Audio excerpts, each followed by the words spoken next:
what's up, everybody? We're back another Sunday. Now, this is a special Sunday. Normally, we ain't going to be here doing it every other Sundays right now. But we're doing a special Sunday, and we did promise we were going to do a Superman franchise overview, debate, discussion, conversation. I don't know other big words that rhyme.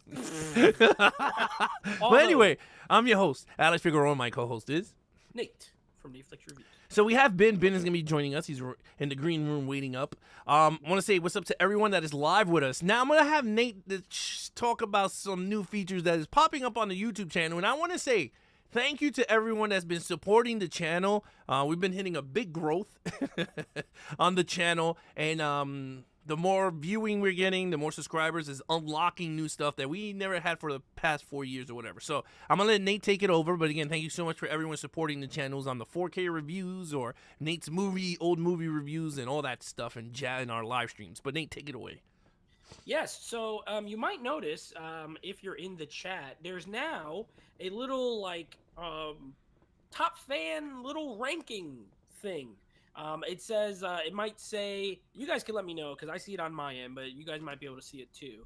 It has like XP, and as you leave comments throughout the show, it resets every live stream from what I've gathered. But as you leave comments throughout the show, you'll gain XP and you will be like the #1 fan or the #2 fan or whatever. And so that is something that is kind of new. And the people who are here often, as you guys comment, it's just a cool little thing that you guys can kind of see. It doesn't show me. I don't think it shows other people. So I don't know if someone else is #1, I don't know. But it's cool. You guys will be able to see that. And then eventually it will lead to some other things down the line. So we're getting closer, as Alex said, to a couple of cool perks. So hello to Tony. Hello to Stephanie. Hello to Ben Buster in the chat. And as people trickle in, we'll say hi to them as well. But yeah, you might see that. And it's a cool little thing. Yeah. So and I we'll just see clicked #1. Probably Dude, I Tony. just clicked it on my end, and I see everybody's XP. Oh, so okay. we So are see, going mine to had utilize 25. it. Yeah, so we are going to utilize this. I'll figure out some cool stuff that we could do where we can do some giveaways with all this stuff. Maybe we'll have fun with that, have some stuff with that. So let's just, I have a digital code for What you got that for I could give digital away tonight. For what? And it's Superman related. Okay, let me see. Hold on, let me just. It's super. So while you do that, I'm gonna bring in Ben because I don't want to be in the back sad. I'm scooting back over here. Okay. Okay. What you got? All right. So this is not. It's Superman related because it's a okay. Kevin Costner movie. This is a really good movie. Do I have it back here? I was about to show the code and then everyone would just steal it. I have it here. Okay. Okay. What you got? There's a digital code. It actually stars Man of Steel's his parents, Diane Lane and Kevin Costner. Okay. It's a movie called Let Him Go. Good movie. Now, I just bought this on 4K. Really good movie. A little bit like a Western family kind of thriller. A good film, and it's Superman related because it got people from Man of Steel. So I'll give that away, Alex. You tell me at the end who won based off of this XP thing, and then we'll give them a free digital code. All right, so perfect. We'll do that, but that's a new feature. We'll work on that and see how that works going forward. All right, let's bring in Ben. He's been waiting very nice in the back. All right, so let's bring him in. What's up, Mr. Buster? Hi. Hey, I'm doing well, gentlemen. How are you guys doing? You look good. Nate, it was Diane Lane and her son, Henry Cavill, that told Henry Cavill, let him go. Oh, you did. To Kevin Costner. So yeah, just let him go. He did. See, this is basically a sequel to Superman, starring his parents. And then he got revenge and decided to burn down the house. So. Oh, geez. There you go. That's true. And it became Brightburn. So all world connectivity right there. Oh my God. All right, so tonight's show, we're gonna tackle and talk about everything Superman. Only the live action movies. We're not going to go TV show Smallville. We're not going to go to Lois and Superman, which is by far the best one. But Lois and Superman, we're not going to do Smallville. We're not going to do Adventures of Superman, Justice League Unlimited. We could talk about it within referencing in the movie. If you guys want to point that out, that's great. But we're not going to go deep dive into those cartoons and Smallville TV show universes. That could be a topic for another discussion, but because that is a lot of stuff in those TV shows. But we're going to talk about the film universe, Christopher Reeves, all the way up through Henry Cavill, all the way up to the newest David Cornsweet. So I'm going to have fun with that. But let's start it all. Well, before we do, let's go around table and talk about when did we first got introduced to the Superman? What was the first film did you see that got you introduced into Superman, whether you like him or hate him? I'll put Nate last. But Ben, what was the first Superman movie or that you saw? First one I remember seeing was actually, I believe it was number 2. I had to think of what was it, 1 or 2. I had to remember the Phantom Zone reference there for a little bit. Which one was it? It was 2. 2 was the first one I actually saw because I watched 2 and then I watched 3 right after it. So, and then I'm like, oh, okay, 2 was good. 3, no. And you're talking about maybe 12 years old at that aspect, renting it from Blockbuster. Okay. On my own, so for myself, I agree with you. I think my first Superman movie was Superman 2. I didn't get to see Superman 1 until I got a little bit older. I went back, saw 1, 2, and then 3, and then 4. And then went to that one. But yeah, my first introduction of Superman was part 2. And I ain't gonna lie, I loved it. I loved the whole fight between him and General Zod, but we'll talk about that during the breakdown and review. But yeah, Superman 2 was my introduction to Superman, the character. Nate, what was the first Superman movie you got introduced to? The first movie I ever saw of Superman was Superman Returns. Okay, yeah, that's not normal. Yeah, I saw that at the theater. What was that? 06? 06. 06. Okay. Yeah, so I was 19. Obviously I knew I knew Superman, but I knew him from like the cartoon. Yeah. You know what I mean? Like the 90s cartoon. I knew him from video games and toys and all that. But and I did actually have some Superman comics when I was a kid. But the first movie I saw was Superman Returns. Because most of them I saw for the first time when we did the podcast. When we did those movies. So yeah. Yeah, that was the first time you dabbled in the foot of Superman. Now, they were like those movies that were always there, and I knew of them, and I knew what people thought about, especially 1 and 2. And I just never sought them out. Yeah, so if you check out on the channel, I did a DC Retro Rewind, which I'm going to bring back soon, and continuing from Batman Returns. That's the next one when I come back. Will be that movie. But I did do Superman in the Moment. Technically, that is the first live action Superman movie, but not many people seen that movie. So I don't count that one into this Superman thing. But George Reeves is technically included in this. But I don't think Nate's seen that 19. Heck no. No, yeah. Not Kirk Allen, the one who did the serials? Maybe, but I never seen the serials. Okay. That's the first one I seen and got my hands on. Okay. It's the Moment in that one. But yeah, you can check out that review on the channel. Now, let's get to the first one that kicked off this entire universe and the entire Smallville and the entire DC brand, Superman the movie. Okay? Starring Christopher Reeves, Gene Hackman, Marlon Brando, Margaret Kidder. Before we do the movie, yeah, I want to know from you guys, because you guys are comic book guys. Okay. Question 1, do you read Superman, or have you read a lot of Superman comics? And 2, are you a fan of Superman in general? Either one of you. I don't care who goes first. I'll let Ben go.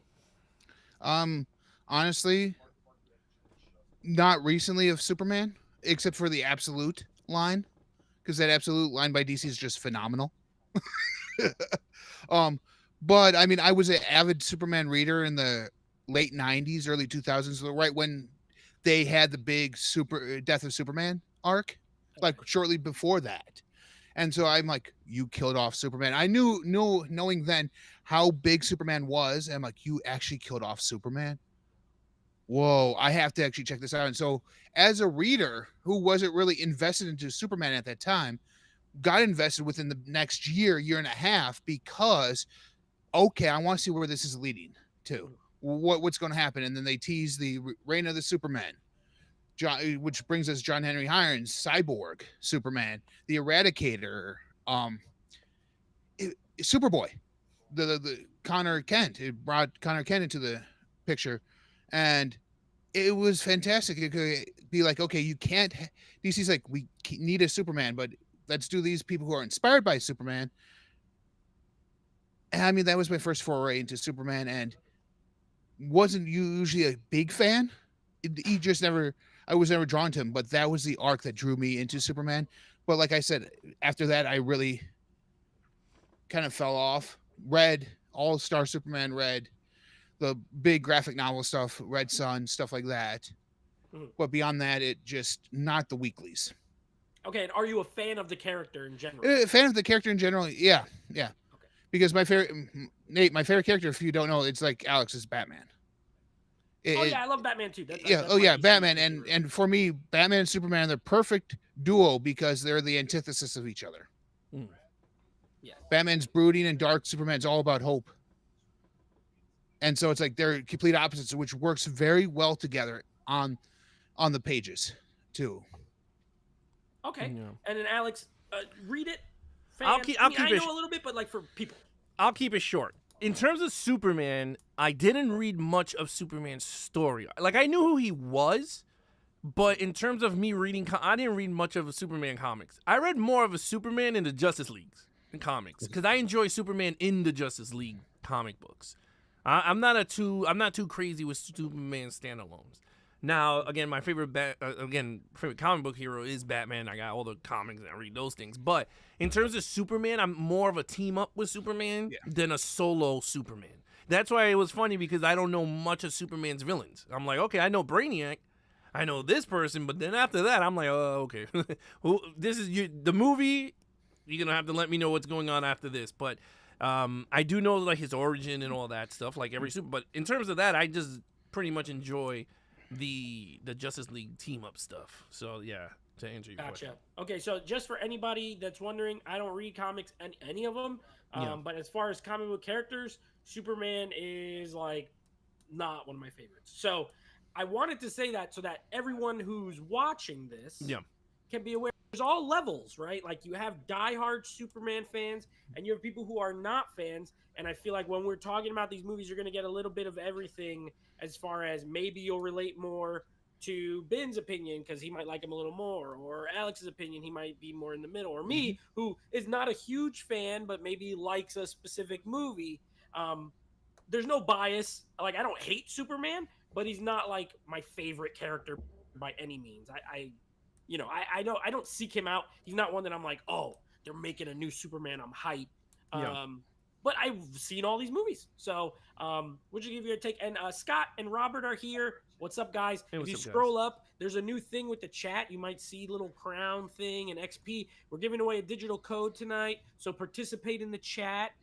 Let us know your thoughts. I will read them. Alex, Stephanie said she doesn't remember which is the first Superman she saw, but it was one with Christopher Reeve in it. It was on TV, but because her parents did not go to the movies or rent movies back in the day. So it was one of them. So I'll read this quick because I didn't know I could do this, but I just did it. So it says the top fans and XPs. What is the leaderboard? A place where fans can stand out in the community. The top 3 get special badges and live chats.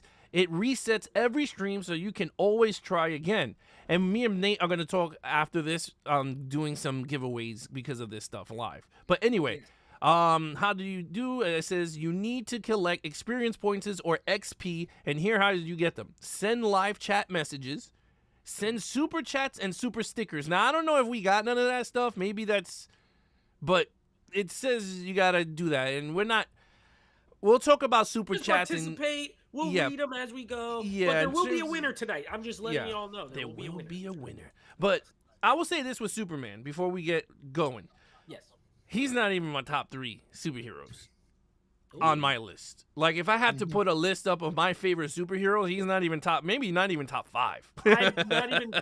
He's definitely not top 5 for me. But yeah, so I'm just gonna say that now. I enjoy him as a character, but anyway, it is what it is. The appeal, but he doesn't appeal to me as much. Yeah, same here, Alex. Same here. He's not in my top 5. Oh, we'll talk, maybe towards the end. We'll give who our top 5s are. He's in my top 100.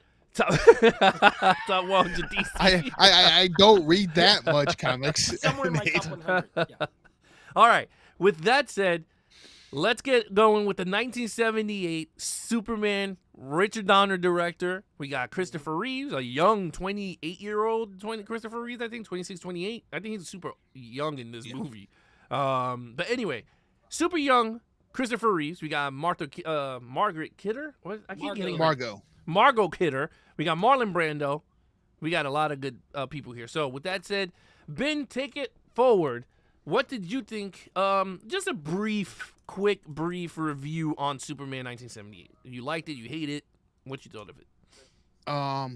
One, he was 26 years old. What's right? So yeah, I as a first foray into the character, I think this is a perfect origin movie. Okay. Honestly, because you get a little bit of him in Smallville, not necessarily a whole bunch, but you get enough of there. They're like, okay, this is how he was raised and everything, and then you get that transformation in the Fortress of him becoming Superman, and then you just go right into the action after that. So I believe perfectly if you needed to have an origin story movie, this one actually for me is the better one because it gives you the Kryptonian side of why he was dressing off into space. Then you get the Smallville side of how he was raised, and then you get him being Superman. So it's kind of like this. It's kind of like placing kind of 2 TV shows together, Smallville and Krypton, kind of mashing them together and making a Superman movie afterwards, if that makes sense. Perfect sense. What do you like it, hate it? What is your score? I like it. It's a good, solid movie for me. All right, Nate, what you got? I thought it was fine. Like, I think it's fine. And the problem for me with the movie, and it's not the movie's fault, is just when I grew up, honestly, when I grew up and what I grew up watching and when I watched this. Because for me, as far as like superhero films, everything after this, not everything, but so much after this, to me is better than it. And I think it's one of those movies that even when we watched it, and I watched it for the first time, it's one of those ones where it's like I respect it more than I like personally enjoyed the movie. You know what I mean? I found it kind of it was a little bit boring. It's kind of long. The score is amazing. I think on a technical level, I didn't have really any problems with it. I think Richard Donner's a great director. I thought the cast was very good. Gene Hackman is great. Margot Kidder's great. Christopher Reeve is great. But it's just, I don't think it's the best like comic book movie by any means. And I feel like if I was maybe born or like if I saw this when it came out, I probably would have liked it more than now. I feel the same way about Star Wars in that if I was there in the 70s, I probably would have blown my mind. But, you see it later and it's like, yeah, it's good. And you could still respect it and think it's a great film, but it doesn't have that impact. This didn't really have that for me. I feel like Batman 89 is more that movie for me than this is. And I don't just mean the character Batman. It could have been like that kind of kicked off. This didn't kick off superhero movies the way that movie did. You know what I mean? So it's good. I think it's good. But again, I respect it more than I truly like it. Well, I will say this in defense of Superman, though. If it wasn't for Christopher Reeve's Superman, there won't be no Batman 1989. Because they showed the hype on it and people got excited for it. What and then, year of did course, this come out? 78. Yeah, but 11 years between. And then look at the gap between Batman 89 and then a bunch of other Yeah, but I movies. mean, but you got to remember, after this one, then came Superman 2. Like, it just continued making the movies. And then just Batman Superman came out. Yeah, but no other. But yeah. It wasn't like they were like, we got to adapt all these other ones. It was Oh, just no. Superman, I mean, because then they figured out, okay, we got to have to do a Batman movie. But I'm just saying that Superman opened up the gates for it. Also, at the time, you had Batman 66. You had the Wonder Woman TV show. Oh, so you had the Adam West. Yeah. You had those leading up to this, too. and you're like, hey, because when people think of when they think of the Trinity in there, they always pair those three up together. Because if you notice, they're 88, the Batman 89 comics, or Batman 66 comics, sorry, and the Superman 78 and Wonder Woman 60, like what is it, 67? Yeah, Yeah, 67. Yeah. it's like they all three are teaming up together in those comics. So it's like, okay, so they consider the 66 to the Christopher Reeve movies all in the comic world, at least, all meshed together, because it's all that bright, cheery. Yeah, I think my type of point stuff. more so was Superman did not do for comic book movies Yeah. what Batman 89 did for Exactly. comic book movies. Mhm. It did not launch multiple other studios to say, we can make comic Well, that's book different movies? time, but that's a different That's- generation. It That's doesn't what I'm matter. saying. The argument's the same, though. It doesn't matter. Yeah. What I'm saying is, Star Wars kicked when Star Wars came out. Boom! Now other people, we gotta make these sci-fi movies. They started popping up, creeping up. Were they all as good? Maybe not. My point is, Superman. I don't think, to me, it doesn't have that sort of. It didn't cut through like that, like Batman did when it came out. They're different times, but you got to take them like for when it came out, it was great. People loved it, and it made a ton of money. We were, the box office was like crazy good, but the only things that came after it was Superman 2, Superman 3. It was 11 years before they're like, let's get in on another big major character. Then after that, it was a much shorter gap before you started getting other ones, and then really like X-Men 2000 is what kicked off. Then you got Spider-Man. Then it's like a million comic movies. So there's levels, is what I'm saying. I don't think Superman is looked at in that way. Yeah, well, I'll just say this in terms of for myself with Superman, I don't.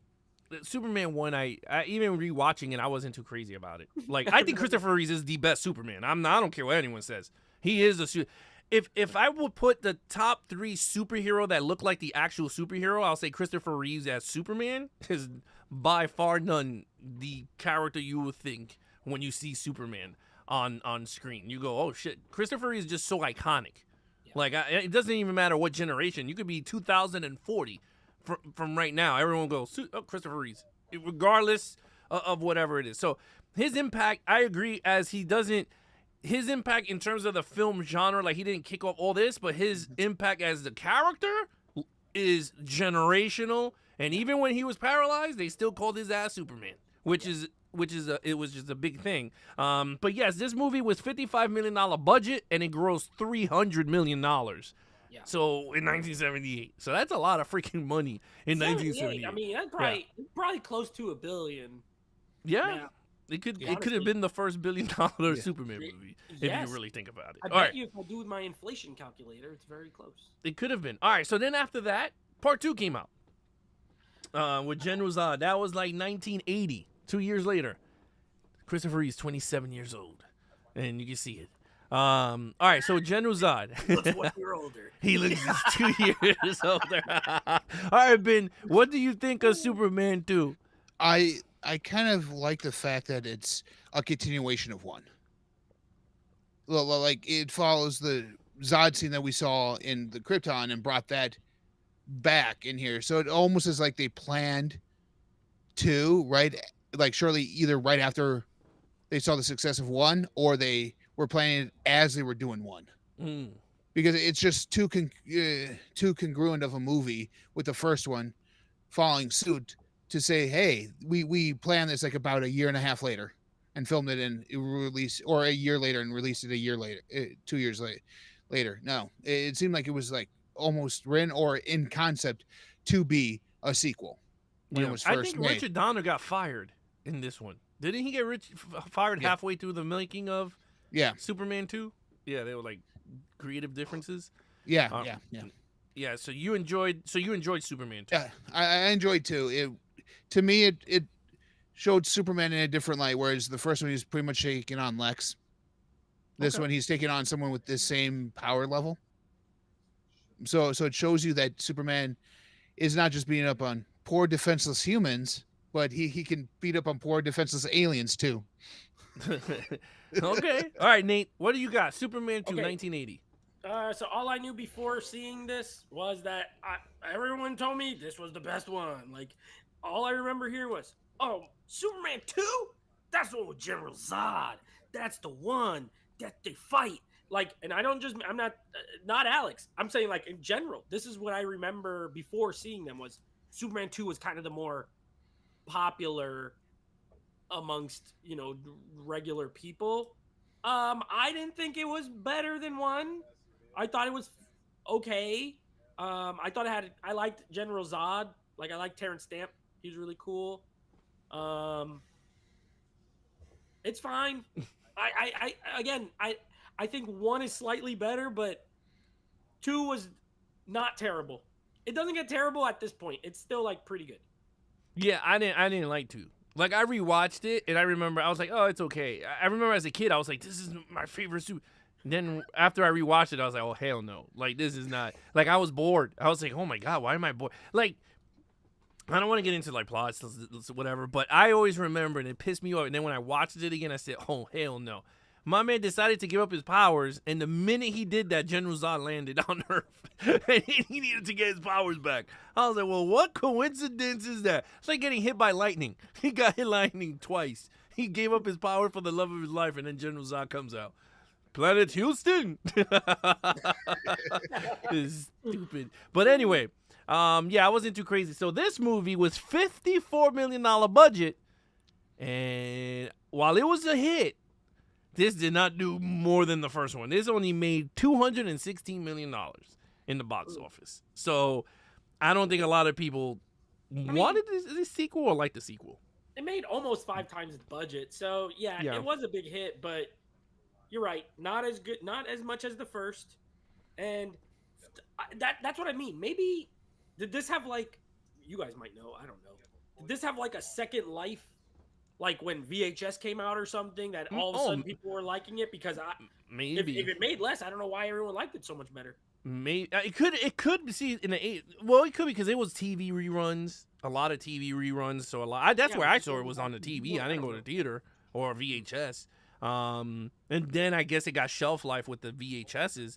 But I mean, I don't have many friends that will say Superman 2 is the greatest. Like, they will say it was good, but they prefer the first one, the first Superman movie. I just remember everyone telling me because he actually fights somebody, this one was better. He didn't really fight anybody in the first one. He doesn't, there's it's an introduction movie.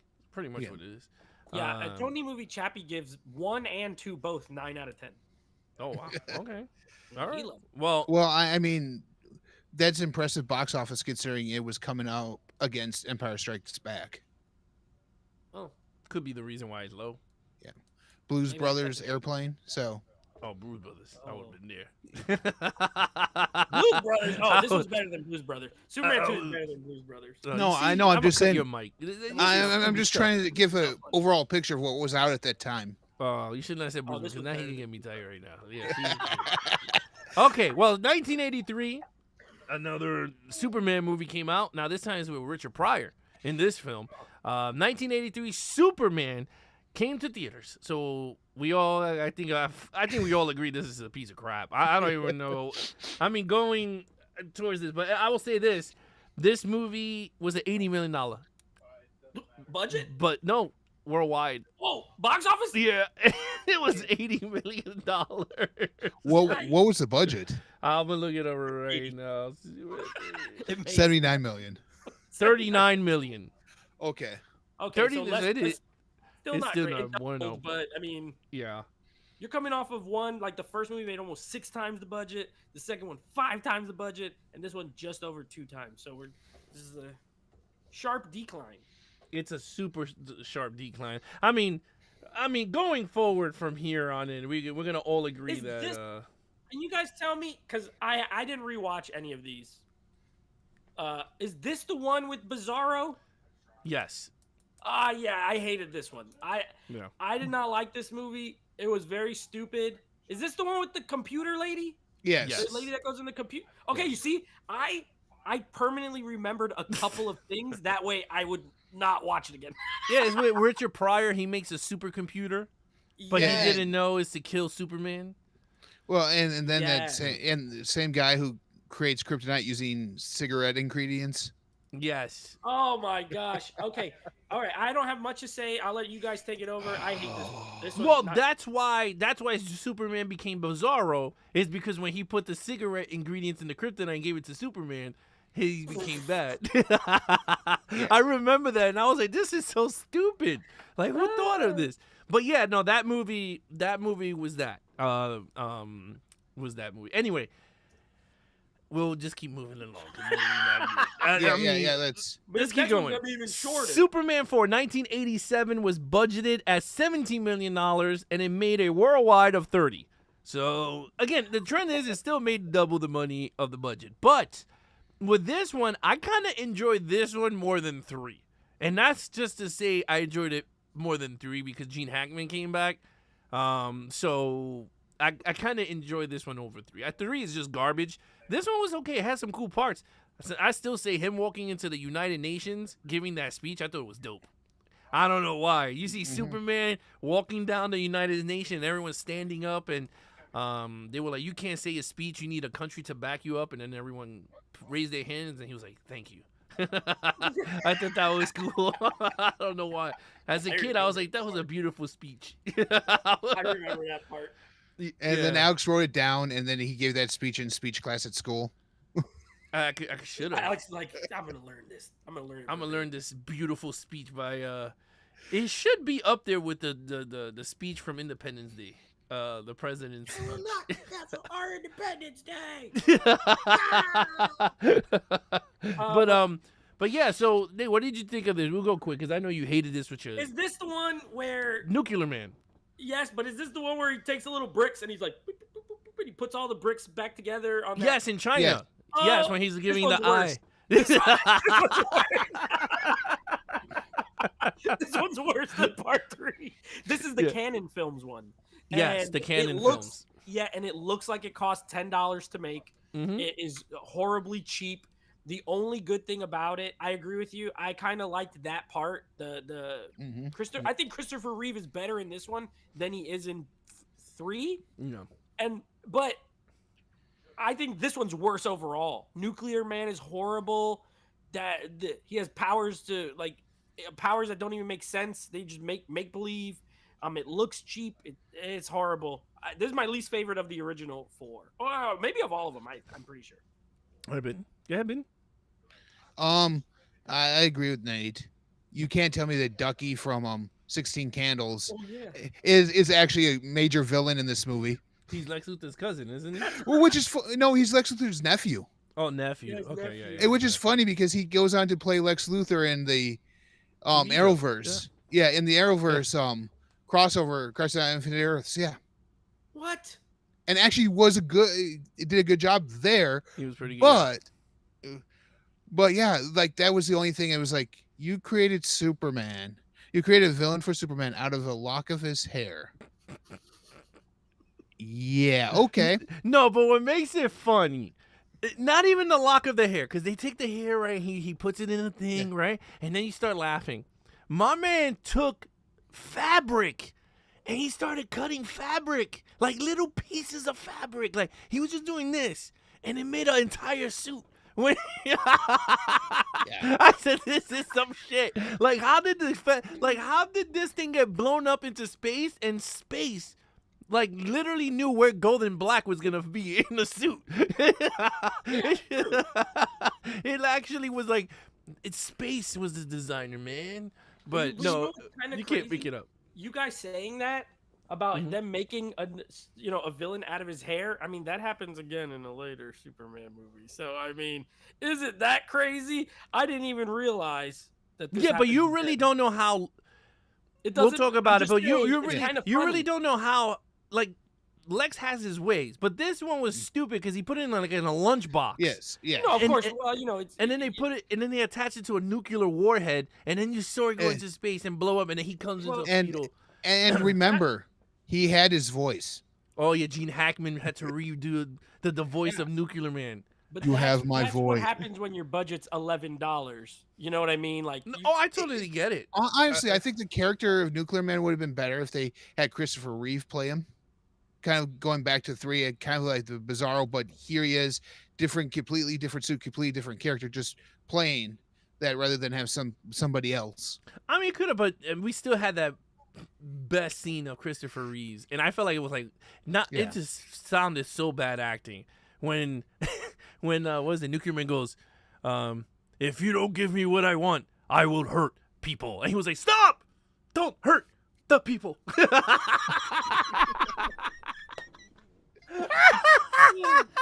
And then he flew up. Oh my god, it's so stupid. But anyway, just checking the chat. Tony did not give scores for these two, but he did say Superman 3 was his favorite as a kid, but now he doesn't really. He thinks it's very Looney Tunes bad cartoon. He said Superman Quest for Peace is a terrible movie, but I like it because, of course, I like it as a so bad it's good unintentionally. Then he makes a crazy comment. Canon Films is one of the greatest studios ever. It's not. It's one of the worst. But you know, if it was one of the greatest, it would still be around. And well, that's just the way it works. Guess what? After Superman 4, no more Supermans. They did no more Superman iterations on the screen. It became Smallville in the 90s, right? And it came out in the 90s. In the 90s, Smallville, people loved it. They went crazy. Warner Bros. Went, hey, wait a minute. I think it's time to bring out Supes again. Well, they came out with Superman 2006. Superman Returns with Brandon Routh leading role. Kevin Spacey as Lex Luthor. So, with that said, this movie was budgeted at $270 million.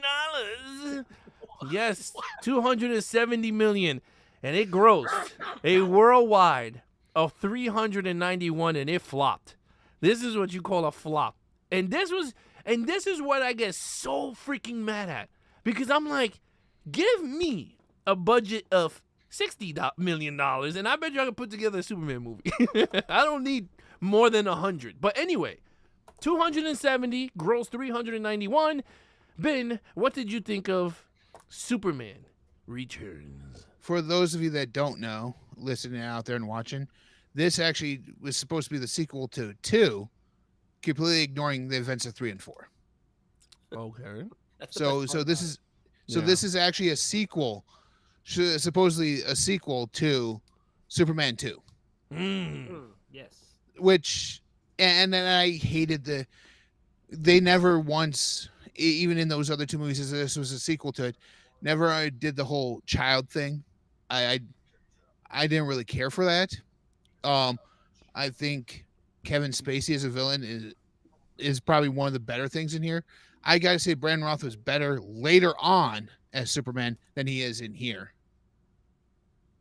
I would say I agree with you because he's more seasoned as an actor. Yes. Yeah. So when he portrays him in the TV shows, exactly. I think he did I mean, they never gave him another movie anyway. I always said that he needed I mean, even when me and Nate sat down and we reviewed this, I even said it on the review that he needed a sequel, and I think people would have liked him. I thought he was a good Superman. He embodied. He kind of embodied that Christopher Reeve persona, but made it his own. If that makes sense. No, it does. If that makes utterly a lot of sense. But like I said, the whole child thing took me out of it. But I mean, as a Superman movie in the 2000s, when you were getting like all the Marvel stuff coming back, you're like, this is actually pretty good. Okay. What you got, Nate? Yeah, I don't hate this movie. I don't hate it. I don't think it's great by any means. I think it's fine.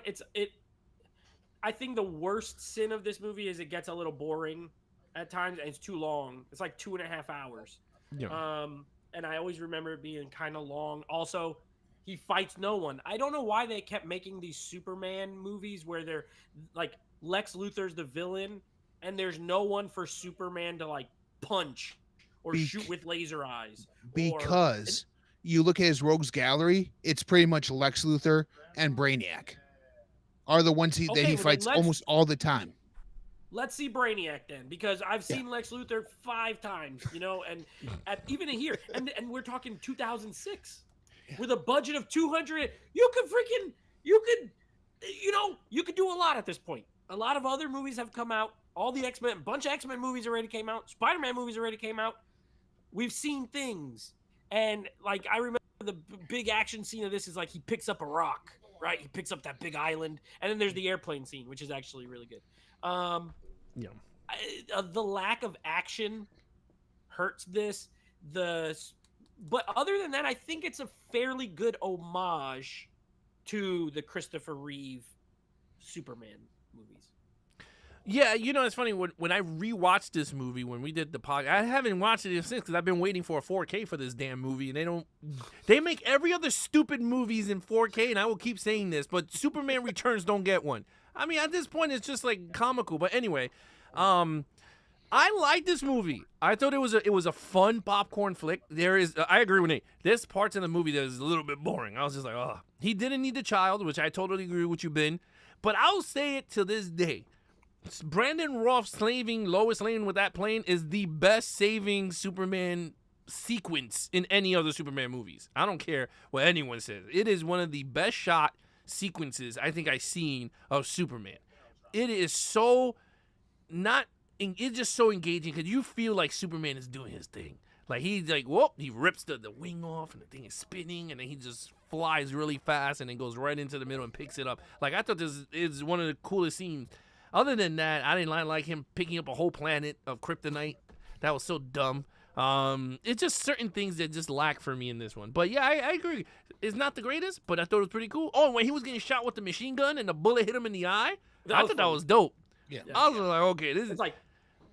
Yeah, I was just like, oh, you get your ass beat now. I think visually, this is a very nice looking Superman movie. I think Bryan Singer, I like the way it looks. I like the score. Like, there's a lot I like about it. I just feel like it feels old somehow, even though it was like modern at the time. I mean, at the time it felt old. Yeah. You know what I mean? And that was kind of one of the other problems that I had with it. And my other gripe, and it's just a gripe, people, don't go crazy on me, is Brandon Routh does not have natural blue eyes. And you can see the contacts of his blue eye contact. Like when they go in the part with the bullet, you see the contact over his brown eye, and I'm like, oh, come on, people. You can't even blend that shit in for $270 million. You couldn't blend in the eye contact. CGI. Why? How did they fail that? I don't know how, but you could see the contact, and I was like, that's so corny. It does not look good either. So I was just like, okay, it is what it is. But guess what? They decided to go, wow, we took a chance. They gave it to another director. And now this is where the controversial shit happens. We're going to get into the 2013 Man of Steel. Now, it is what it is, people. And I'm going to read these numbers for all you haters out there, okay? Man of Steel, $225 million. Zack Snyder said, give me $225, I might give you a hit. And guess what? $670 million. He literally gave you a successful movie. If you really want to say. Now, it's not $1 billion at the time because by 2013, there was plenty of Marvel hit movies hitting the $1 billion marks. DC still haven't done that yet. So, but for Man of Steel, this is actually a big success for catapulting the soups. So, with that said, most controversial movie in the lot right now. Ben, what did you think of Man of Steel? Initial reactions when I first saw it, I'm like going, why the muted colors? Because when I think Superman, I look at anything Superman related, that blue, that red, and that yellow stands out above everything else. No matter, you can have a lot going on the cover of the comic book, but that iconic picture of Superman with that bright blue, bright yellow, and bright red stand out. And my initial reactions were this is like, why is this so muted? In that aspect, I'm going, I kind of liked how they kind of did the whole Krypton thing and didn't make it look like an ice fortress. It was it looked more realistic as a planet. Yeah. Aluminum foil. Yeah. Marlon Brando in his aluminum foil pajamas. Looking like a bag of Jiffy Pop. Yeah. Yes. Yeah. Literally. That's exactly what he did like. All right, so Nate, what do you think of Man of Steel when you first saw it? I don't know how this is controversial because this is the only Superman movie that made me actually like Superman out of all of them to this point. First of all, he fights in this movie. And it's awesome. He punches hard. He flies fast. he smashes people into the floor, and they smash him into the floor, and there's action galore. Look, I have already told at the top of this show, I am not a Superman purist who is like peace and hope, and he's a beacon of. I don't. Okay, sure, he might be all those things, and there's probably a way to mix that with the heavy action. But at least this has the heavy action, and the Hans Zimmer score is awesome. The opening of the movie on Krypton is I love it. I think it's fantastic. Michael Shannon is great in this. The cast was really good. Like Kevin Costner and Diane Lane were great as the parents. Amy Adams is an Academy Award winner. Like, it's not as if they got a bunch of bums in here. Like, you know, bad cast, bad. The only reason it's controversial is hindsight, because when it came out, everyone I knew liked it. So, you know, it's kind of that thing where now the Snyder, that's an internet thing, right? In general, with the general public, people don't talk about that. But internet, the Snyderverse cult and this, and I don't know. All I know is this movie's easily the most entertaining and action-packed of the Superman movies. And I like it a lot. You know, it's kind of funny because when I came out of the theater, after watching the Metropolis get demolished, like how it did in the movie, I mean, it just got demolished. And I was just like, I came out, I'm like, what the hell did I just watch? Like, I was like, I didn't know what to watch, because I was just like, holy crap, like, this dude let the planet, he let Metropolis just get destroyed. But then I was thinking, going, well, technically, this is not Superman season. This dude just put on the suit. Like, he's not, you know, it's not the full-fledged Superman that we all know. He's a young version. He gets the suit in this movie. Yeah, he does, but I'm saying that he's not the season that will take the fight outer space. Like he just literally started fighting and like killing everybody. Like, it's just, you know, he's a younger version of him. But anyway, not the point. I agree. It has one of the, first of all, I don't care what anyone says, Man of Steel has the best cast in any Superman movie, besides Christopher Reeves or whatever, but has one of the best casts from the parents, Kevin Costner, Diane Lane, Jonathan Kent, and freaking Martha Kent. It's one of the best. You're like, holy crap. And yes, you know what it is? I think is because people don't like change. And I think that's what it is. And when it comes to comic book, people want it exactly what it was on those panels. Yeah. If you change anything from a panel, people are going to go crazy, right? Jonathan Kent died of a heart attack in the comics, I believe, right? Well, here, he died of a tornado because he told his son not to run at him, right? So people got mad and said, yeah, but he has super speed. Yeah, surrounded by humans that are looking at him. Super speed doesn't mean that you could just run at will. Teleport. Yeah, he's not teleporting. He's gonna be seen by thousands of people that is under the bridge that he's gonna save his dad. And how is Jonathan Kent gonna explain to him, oh, the tornado sucked him that fast to get to his father? Like, no. Like, that's the thing. It is change. People don't like the change. And I'm up for change if it makes sense to the story.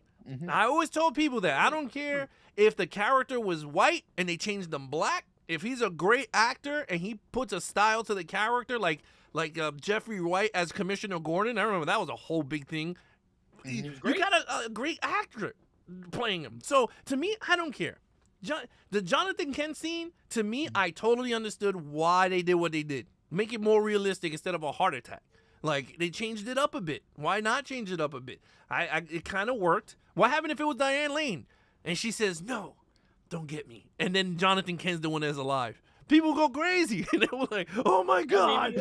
Yeah, it will be even worse. They'll pitch torches right in front of his house. I'm like, I had no problems with it. General Zod, him snapping the neck of General Zod. I didn't care. I was like, he had to do something. It was either the humans or the Kryptonian. He chose the latter. He's a human.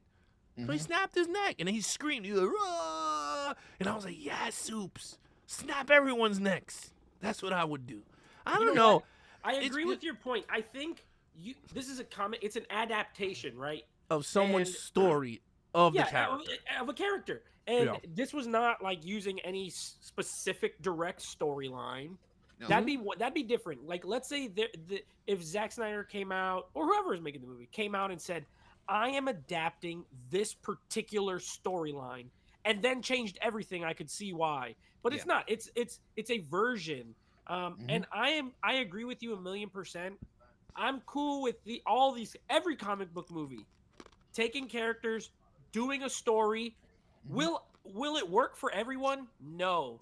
There are movies that are probably 1,000,000% accurate to the comics, and I don't like them that much because it just doesn't speak to me or my sensibilities as a movie fan. Yeah. But Alex might be like, bro, this is the most accurate comic book movie. I loved it. It was like, he would like it more because he reads them. So for me, a non-reader, I'm like, dude, I like the action. Like I said, great cast, great music. I agree with Ben on the look. I don't always love the way the movie looks as far as the color palette, but it's a stylistic choice, and Snyder's he's a stylist. Overall.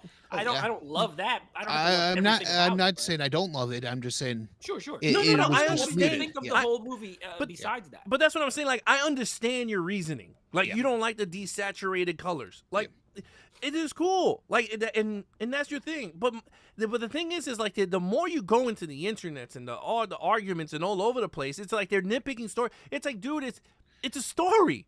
Every movie that we've seen, with me and with Man of Steel, the reason, in my opinion, why I get so much hate is Zack Snyder just came off of Watchmen before this, which I love. Which was a great movie. He adapted that perfectly. Yep. And he changed the end. Yeah. Well, he didn't include something in the end. Yes. Yeah, he changed the end, and he took out something from the comic major, but it still worked. It did. And people were thinking, oh, we're going to get something like that with Superman. Yeah, but you got to remember too, like the people that don't understand also, the movie wasn't written by Zack Snyder. It was written by David Goyer. Like. He's the one that people usually. Huh? Yeah, the guy who is a seesaw. So everyone is ripping Zack Snyder a new one. It's like, why don't you rip the writer? He's the one that Zack Snyder's just putting his vision onto the screen. Like, and again, it's just a crazy thing because people are like, oh, Christopher Nolan did one of the best, trilogy Batman movies. That shit is not even mostly accurate. He kills people.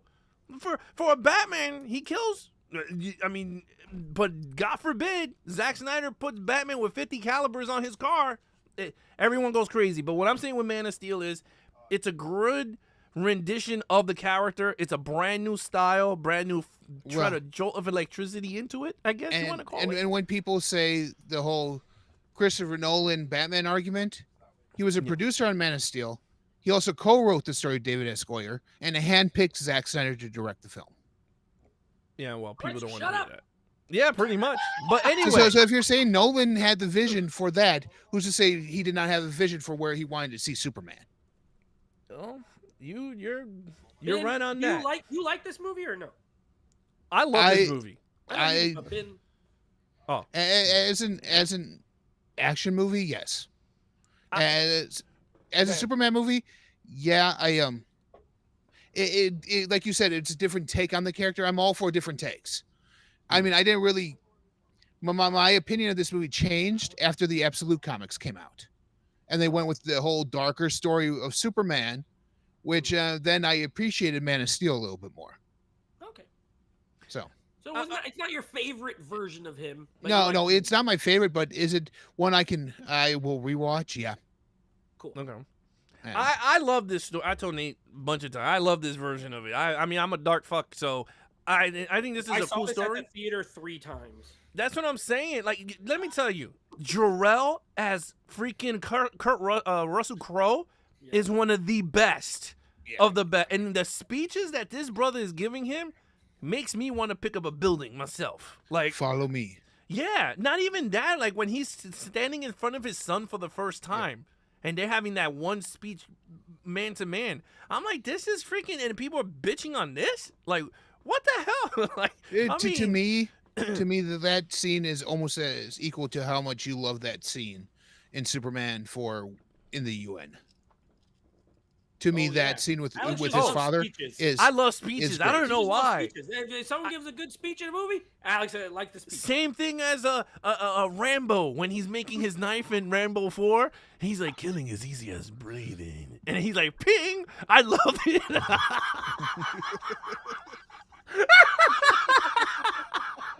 You gotta get a shirt that he just says, "I love a good speech." I love speeches, man.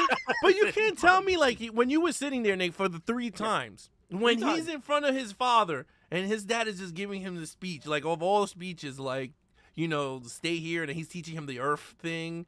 I don't know. I think it's just amazing. But anyway, It doesn't speak to me as much. I just like Yeah. You I are just- not a pod baby. he's not no, a pod but baby. I just liked the spectacle of it at the Yeah. time. I was like, I love destruction. I love disaster movies. I didn't care that they blew up Metropolis. I was like, I It- like watching that. Well, and what a lot of people don't understand, it's a product of its time. Look at the movies that were around this at that time. Yeah. Well, like, or led up to this. Like the X-Men were kind of more darker than what they normally are leading up to Yeah. this. Yeah. This So one was so it's good. like, it was like they were Batman, like the Batman Begins Nolan trilogy was, even the Dark Knight was probably some of the darkest. And I Stuff think to date. the Superman theme Yeah. from the original, the John Williams, Yeah. is the best like superhero theme. Yes. This is the better score Yeah. overall. Like the music. Oh, yeah, in yeah, this yeah. movie, I've listened to the whole score. Like it's a better overall score, but that theme is like the most iconic. Yeah. I'll tell you this. This is one of the best beginnings to a superhero movie. It's When my man Russell Crowe standing there, you see the destruction when the camera great. pans back, and you're just like, what the hell is and it happening? zooms into the pterodactyl thing. Yeah, dude, it's one of the. mean- And then you see General Zod comes in all big and beefy. He's like, I will find him. I love that part. Oh, that will part is. find Oh, him. I And then loved it gets it. all frozen. Yeah, and he's in I'm the about to watch Phantom. this right now while we. I mean, while yeah, we let's were put going. that shit on for everybody and watch it together. All right, so 2016 came out, Batman v Superman, another controversial movie. Uh-oh. But guess It what? says, no. Guess what? Everyone is bitching and bitching and bitching. Well, the budget was 250 million. Zach said, you know what? Give me $25 more million and I'm going to put the Man of Steel versus the Dark Knight and then bring in Diana Lane. I mean, Princess, Wonder Woman, right? Princess Diana. Princess Diana is up in this joint. Well, guess what? Worldwide, $874 million for people to bitch and say this movie is all horrible. It is all of this. Guess what? It made more than the Man of Steel. Okay. Because of Batman. Now, I Because wanna, of Batman. I want to say something first, because then I want to go to Ben, because he said he was shaking his head when you even said the title. So I want to get to him, but I want to say something about this, Alex, because I was there. What year was this? 2017? 2016. Everybody 16. was in the theater clamoring Okay, for I was this there. I was actually about to start my old podcast like a few months later. So like I was really like doing a lot of research at the time. This is like primo Nate reading internet stuff, box office, and getting into all that. And I specifically remember the whole thing with Man of Steel, this, and Suicide Squad, because Suicide Squad came out like later that year, that same year as this movie, I think, or the next year, something like that. And they were all like, "Oh, these movies they're like failing." And I'm reading, I'm like 800 million, 700, all these numbers. The reason is Marvel movies were making billions, and Warner Brothers, who can't just be happy with making profit, they are looking at them as failures because they assumed they would also all make $1 billion every time because the Marvel movies were. Yeah. And a lot of the talk of failure was from its own studio. It wasn't like regular people saying, like us being like, "Oh man, 800 million. That's not good." Any normal, sensible person would say, if you spend $250 on something and you make $850, you made money, right? Yeah. So it was Warner Brothers being like, "You know what? We expected you to make $1 billion, and you didn't hit that, and that's what we were aiming for." Well, so I remember, and I was like, I thought it was so frustrating because I thought it was a stupid conversation of how these movies are turning profits and then being called like failures. It was very weird. Warner Brothers Yeah. shot. They've been shooting themselves in the foot for Well, 15 years. Well, no, they did, but this is the movie, and I will dot this in history. 2016, Batman v Superman: Dawn of Justice is the movie that everybody on the internet, every reviewer became the comic book expert on Batman Can't Kill. The Superman can't kill. Batman wouldn't do this. Yeah, the Martha can't. That is the most stupidest thing. But if you knew what the meaning was behind it, then it's really not that stupid when you rewatch it again. But then everybody started criticizing the scripts. And why is it so dark? Why is Lex Luthor this adaptation of Lex? And I was just like, oh boy, that's it. This was the movie, Ben and Nate. This was it. Everyone became the comic book fanboys and the critics. And I want to hear from you guys, Ben. I want to know from Ben because he was. Yeah, Ben. What do you think? Honestly, I think the extended cut is a lot better than the original. Yes, I do agree. And if the extended cut's what we got out in theaters, I think it might be more well liked than the original one was. Yeah, it's possible. Yeah. Honestly, saying that argument that people had about Batman Can't Kill, obviously did not read Frank Miller's work of The Dark Knight Returns. No, they did not. He killed Joker in there. Joker died in there. You don't see him do it, but you see and even in the what is that, the one that they adapted into animated too. Killing Joke. The Killing Joke. He kills Joker in that one too. Yep. You don't see the panels, but you just see the ha-has start trickling down, and then all of a sudden it's silent. And to say that Batman Can't Kill is one thing. I just think Batman didn't have enough to see what happened in Metropolis, and as he's there, I don't think there was enough time given to Batman to correspond. Hey, I'm going to kill. I want this guy done. Period. I think they could have dived into that a little bit more. And I don't understand at all the addition of Diana. It just felt like, hey, we have a Batman Superman movie here. Let's throw in Wonder Woman and let's start the Justice League before. To me, it didn't make any sense to have her in there. Well, if you follow the story, it's almost like Superman's not even going to Themyscira. What do you care? Well, no. It was just showing you that she was in the universe. Oh no, I know, but she didn't need to be in that. Time. She did not need to be in that fight. Well, she did save Batman. If I Doom's, agree with no, she didn't. She didn't need to. She didn't need to, but they put her in just to save Batman and just to have that holy trinity shot of the live action. The one thing I really don't like about this is they bastardized my boy Doomsday. Oh no, Doomsday's not good. Worse. He looks like a big booger. Yeah. Booger with hair. A booger with hair. No, I agree. Like, there's a lot of problems with this movie. Yeah, but it's still an entertaining movie. It's a graphic novel. Yeah, it is. It's pretty much pulled from Frank Miller's work. Yeah, because if you ever saw that fight with him and Superman in that work, who comes to his aid? Green Arrow shoots a kryptonite arrow right at Superman, that spore, and kind of goes up into his nostrils. Yep. Oh, look, it's like Batman needed help even to do that, but it weakened Superman to a point where Batman could beat him in that same armor. Yep. It was cool to see the armor. It was cool to see a Batman that wasn't decked out in leather or rubber. Yep. It was awesome to see a Batman that was actually more physical than anything else. I think there were misses, but I think, like you guys said, I agree with the extended version is a lot better. It delves more into it. And once you understand the whole Martha thing, that completely throws that argument out the window. No, it does. And in the beginning, I mean, here's another movie that's one of the best openings with Batman running into danger.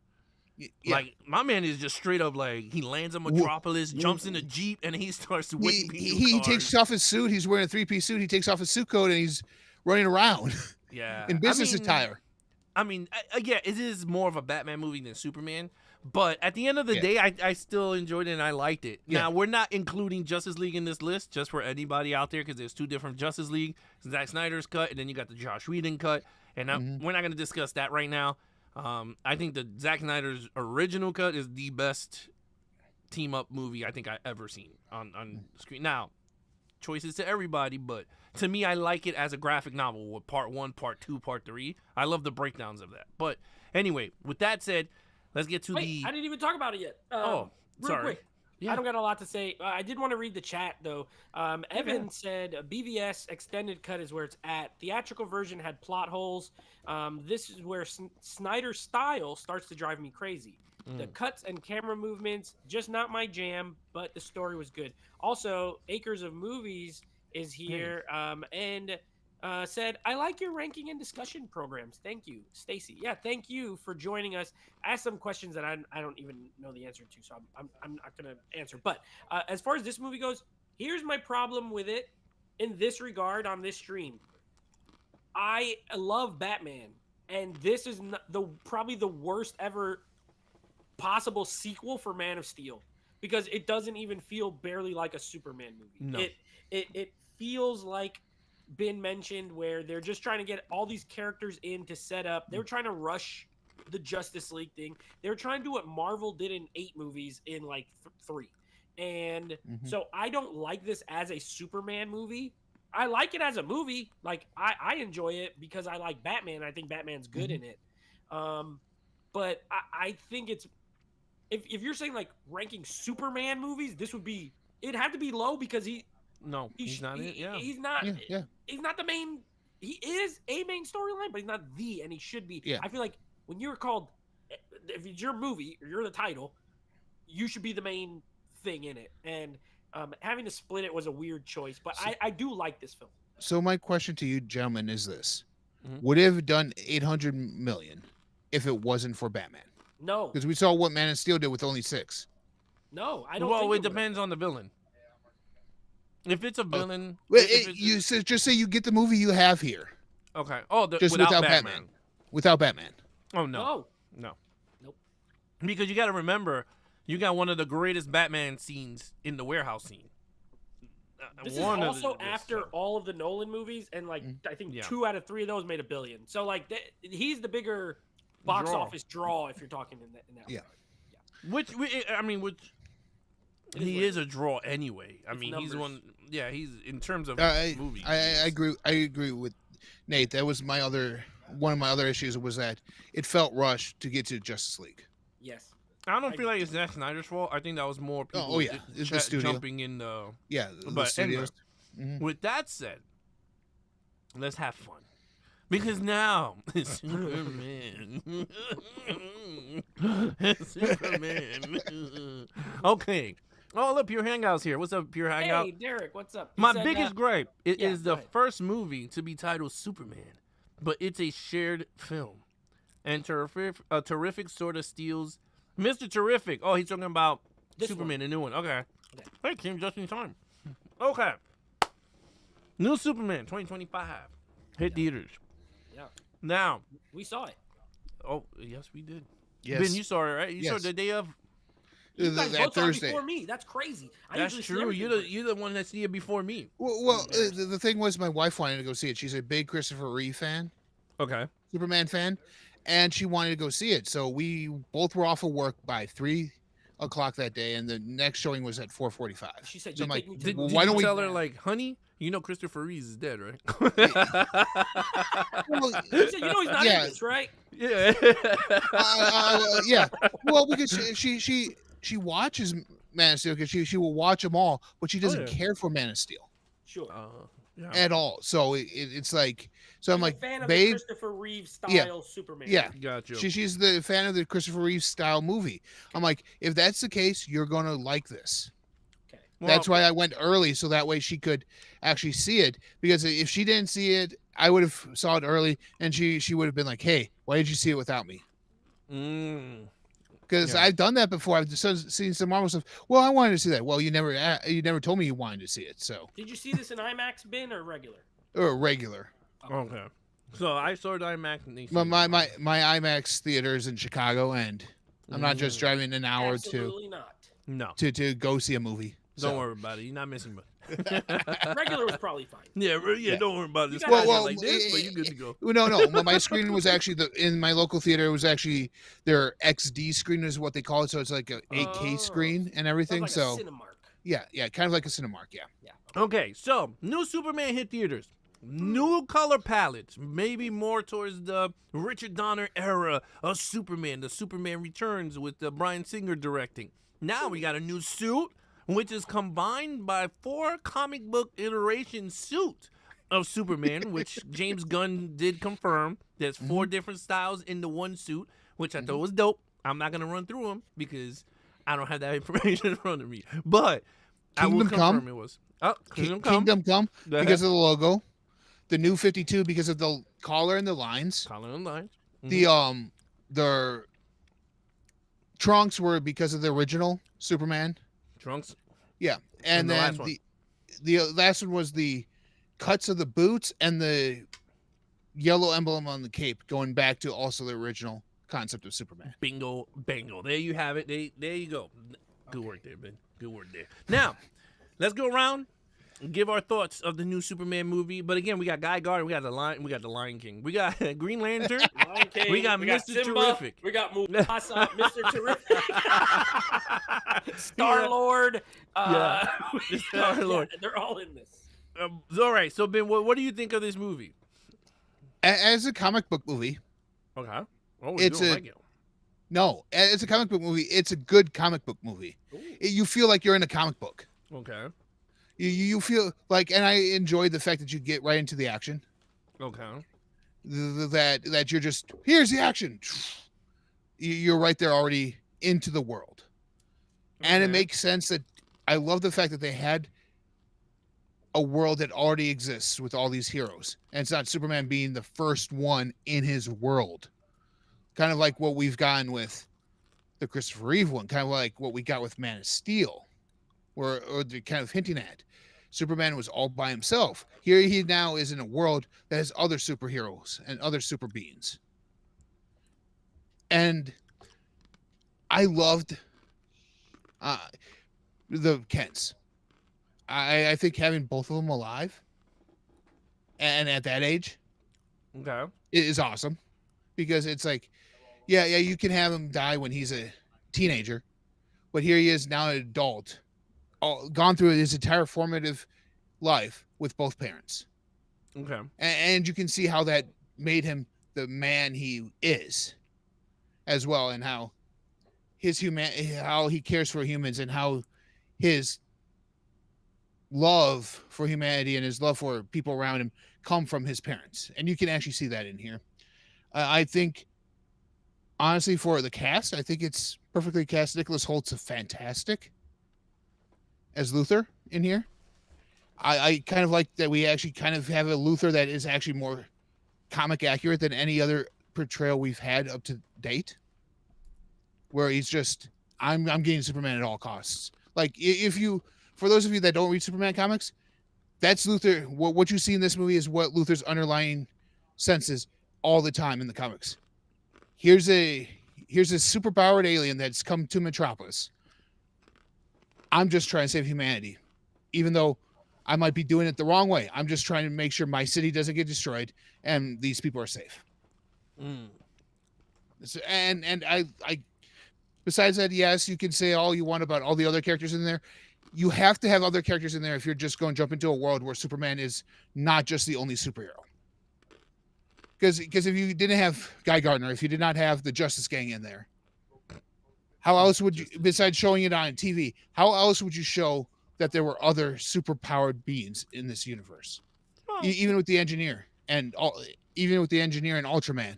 So I'll tell you how. You could do it 3 ways. No, they did it. They did it because in the very beginning opening text, they talked about metahumans being there for however many thousands of years. You didn't have to show them. The text told you they were there. Yeah, that's all I needed. But or you could even have a Pentagon scene with General Flag, and he drops a folder with all the names of the heroes, metahumans that they encountered and they couldn't stop. True. I mean, there's so many ways that you could do it. Yeah. But okay, so he added everyone. So you enjoyed this movie? I did. Okay. I very much enjoyed this movie. Yes. Did you have any gripes? Is there anything you hated? I hate James Gunn's use of music. Like certain songs don't make any sense. I kind of like his soundtracks and Guardians all the time, but this one there's like points in here I'm like, why did you choose that song? That beach scene. Yeah. So it's like one of those, especially the closing credit theme. Oh, Punk rocker. Yeah, I'm going. Well, because that was his favorite band, Yeah. Crab Superman Joys band. or whatever. Yeah, the Crab Joy. I thought that was funny. Well, that wasn't even a Crabjoy song. That was a different song. But they had the Mighty Crabjoy song in there too. Yeah. But that punk rocker one during the Donner inspired trailers credit crawl, it was good. It was good. Yeah. All right, Nate, what you got? Okay. Well, okay. Just say it. Okay. I liked the movie. I actually agree with many of Ben's points in the sense of I like that they skipped the origin. Like, I don't need another one. You know what I mean? When you're dealing with characters that have been around for like almost freaking 100 years already, it's like, I don't got to see him get sent to Earth. I don't got to see him be raised as a kid in Smallville. I don't need to see him I don't need it. Just drop me in. That's cool. So I did like that. Let's skip some stuff. The opening text tells you enough, really. Yeah. I thought the action scenes were mostly good. And entertaining. I thought the movie was entertaining. I agree with Ben as well with the cast. I really think every role was like spot on cast. Yeah. I didn't have a problem with anyone they picked for any role, even like the small ones. I thought they were all perfectly fine. I had more gripes than you though. For one, and I said this, me and Alex, we talked about it. He gets beat up way too much. I'm like, is this guy super? Or is he not super? Because every fight he's in this movie, he loses or needs to get saved by somebody else. There's not one that he wins. There's one towards the end with the laser thing that's in the trailer, and those are regular people. They're not like super powered at all. They just have jetpacks and like armor. Any other time, the dog gotta save him. Mr. Terrific gotta save him. Lois gotta save him. The dog gotta save him again. Like, I'm like, bro, oh my gosh, can you win a fight? And it was frustrating to me because it felt like James Gunn saying, all right, people might think he's overpowered, so I'm going to like almost bring him down a few pegs and just let him get beat up a lot. And I don't think that's a good solution to that problem, in my opinion. So I didn't like that much. I also thought the action scenes, while good, some of them felt similar to stuff I've seen in other movies. Like almost shot for shot, where I'm like, and I'm talking about James Gunn stealing from his own self. Where the scene with Mr. Terrific on the beach, I was like, I saw this. I saw this in Guardians 2. I saw the same exact action scene with the dude with the whistle arrow, and it was going around, and it's the same thing. So like, I had a friend who was like, that was a cool scene. I was like, yeah, it was cool, but wasn't it cooler the first time you saw it? And then I reminded him, and then he was mad. He got mad at me for reminding him he had already seen it. So it's like, okay, it wasn't super creative in that regard with the action, but there was some creative stuff. Again, I thought it was fine. I gave it a 7 out of 10. I think it's good, but it's not my favorite. But I would say it's better than a lot of the other ones. Like, it's more entertaining than a lot of the other ones. But yeah, I just had a lot of problems with and the script, no spoilers, but the thing with the parents, with his real parents, I absolutely hated. I hated it. I didn't even just have a problem with it. I thought it was one of the stupidest things you could have done. And then it stuck by the end, and I was like, I hate that. So that probably knocked the whole point off. Just that. And I think I said that when we did our review. Like, that was idiotic. But, that's just me. I thought it was fine, mostly. Oh man. Listen. So I enjoyed the movie as a comic book movie. I enjoyed it. I thought it was fun. I like that they push you right into the action. You guys said almost everything. Like I enjoy that stuff. I think what I liked about the Superman is that he does give you a little similar acting style of Christopher Reeves. Like when he talks all nerdy as Clark, and then when he talks like Superman, he has the bass to the voice. He has like that deep voice, and I'm like, that's dope. I kind of like that. And the posturing. Yeah, the posture's different. So I kind of liked it. I thought it was pretty cool. I love the parents, Jonathan and Martha Kent's like interaction with him. I thought that was pretty cool. I love the hatred of Lex Luthor. The Justice Gang, I think, is pretty cool, but unnecessary for this type of movie. I don't think they needed to bring them in yet into this movie. Could have did it as a post-credit scene of him landing at the Hall of Justice, and then it would have been cool to see Guy Gardner come out. At least Mr. Terrific, because Mr. Terrific actually served the plot point of getting him out of that. Oh yeah, I mean, you could that one spot where he wasn't able to get out of. So yeah. Besides him, you could have did. Yeah, you could have did something like that. But I'm just saying, like, you didn't need the whole gang. Like, you didn't need Hawk Girl. She was useless. She was like, she's just swinging her stupid thing. I was just like, oh god. But again, I thought all that stuff. Then the stuff that I hated. And I know this is gonna be funny. People gonna avoid. I agree with Nate. The thing with the parents pissed me off. I was just like, this is the dumb, stupid. Like again, I'm up for changes. Like I said, you could change a lot of stuff in comics, but there's just a rule of thumb of certain things you don't change. You know what I mean? And that is one crucial element of Superman that you just do not change and tap with, because. To me, that's a biological thing on the guy's psyche, right? Yeah. He's getting taught by two different parents, one on Earth, and then his parents who left him with Crystal. That he's learning their knowledge and their history and their ways of fighting and, all this crap. They decided to change that. And I'm like, that's the dumbest thing. It's just stupid. You would think that if that thing was so damaged that those robots might have been able to figure it out how to fix it. It took a chick with nanites. I'll be honest with you. I think they knew how to fix it and didn't want to fix it because they knew what the message was. They knew, yeah. They were I have a feeling that's what it was. That's one thing. Oh yeah, Well, that was my thing. Like I'm like going. I understand the message with that. I'm like, because it's always underlined in Superman. It's like, is he here? Like that's what whole Lex's thing is in the comics too. Is he here to conquer, or is he here to save? But that's the mystery of the character. Yeah, that's the mystery. Yeah, I agree. But this one is no mystery. This one, James Gunn just gave you the whole flippity floppity doodah, and I just stood there like, the specialists in the Kryptonian language. Yeah, who? Who are these specialists? Well, the engineer. No. Remember that? He said he actually had he had 7 different linguistics experts. My brother in it. asked me that, and I was like, "Bro, you think I know that?" He said, "Maybe." I mean, he is a genius. He could get somebody that knows. Well, who knows that language? No one was there. For Professor Swan, that's who he got. Yeah, Christopher Reeves in Smallville. No, Will. Will was in the movie, so he asked Will. Yeah.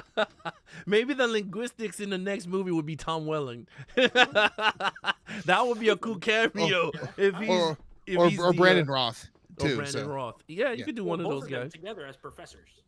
Yes, as a team, and they're like dummies. I would like that. That would make me laugh. That would be like a buddy cop with them. But anyway, I personally like that annoyed me.